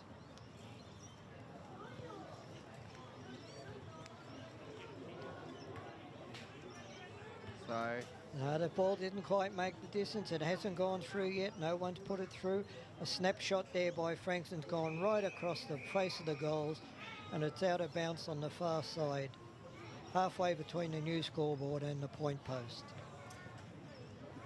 So is 6.5 minutes left in this game. The ball's thrown in now. Both rucks go at it. Nobody gets the advantage, although the big ruckman from Frankston has grabbed the ball on a second at 10. He's been tackled.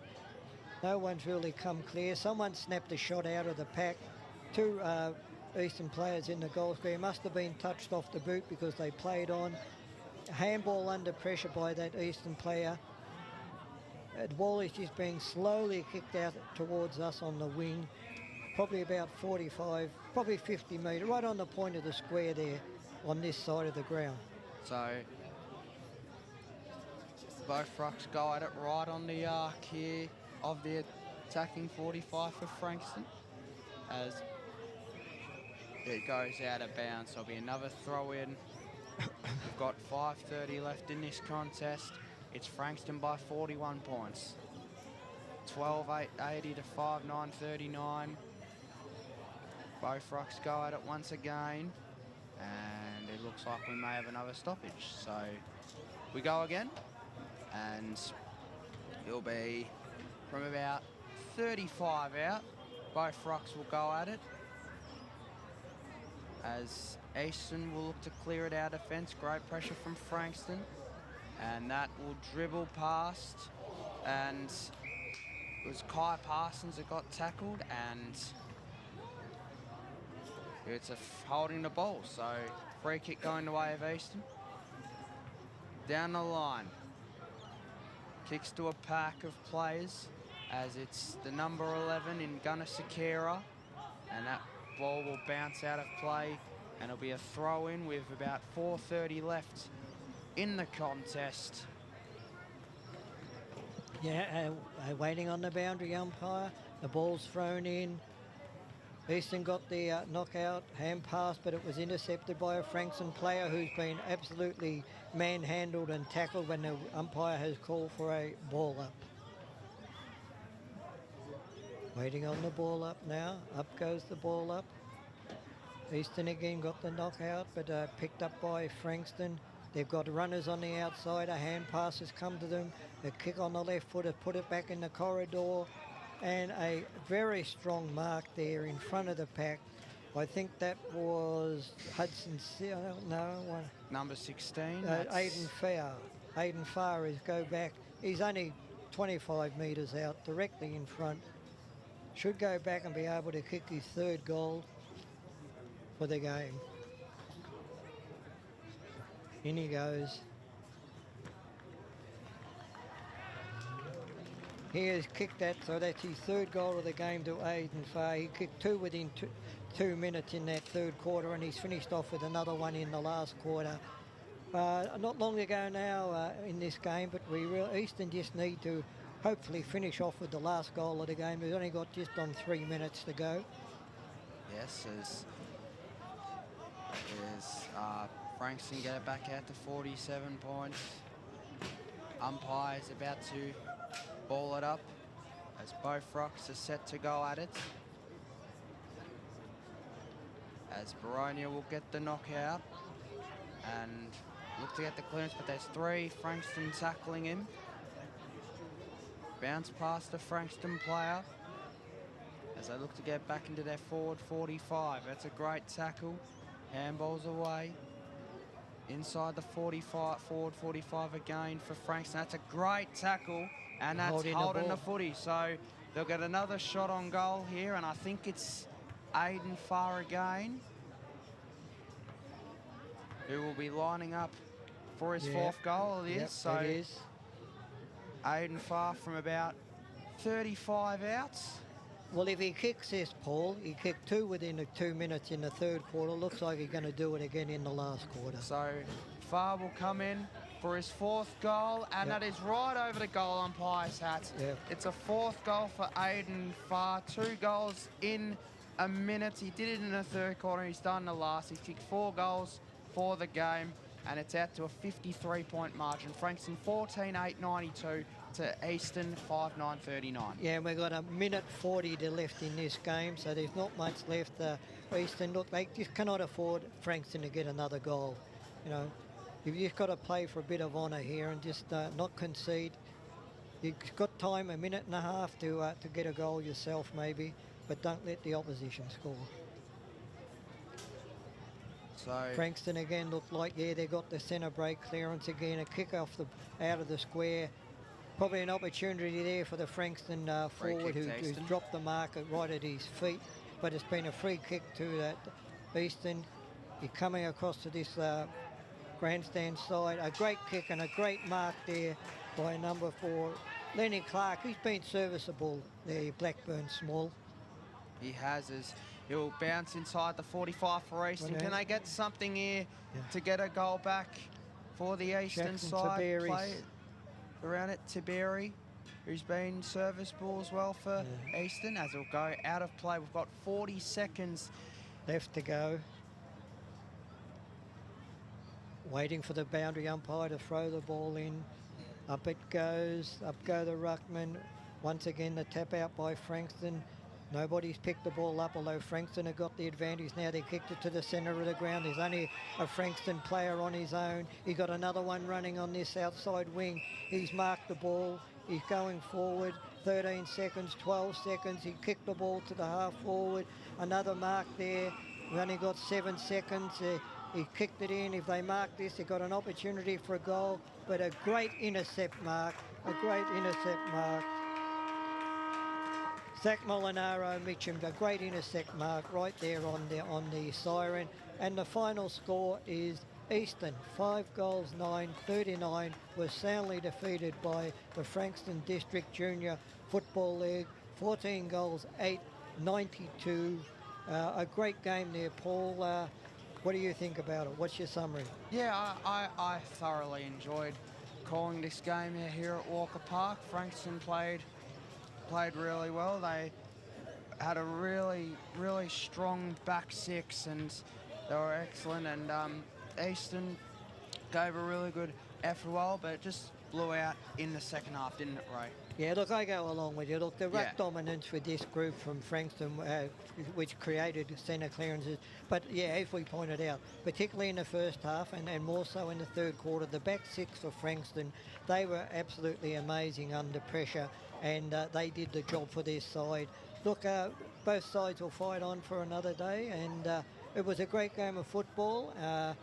Great calling with you, Paul. Well done, mate. You're doing a great job. Thank you to everybody who's listening in to the stream today, and we'll all be back here doing Interleague, Junior Interleague on Monday at Baronia and also at Walker Park, Mitcham. So goodbye for now.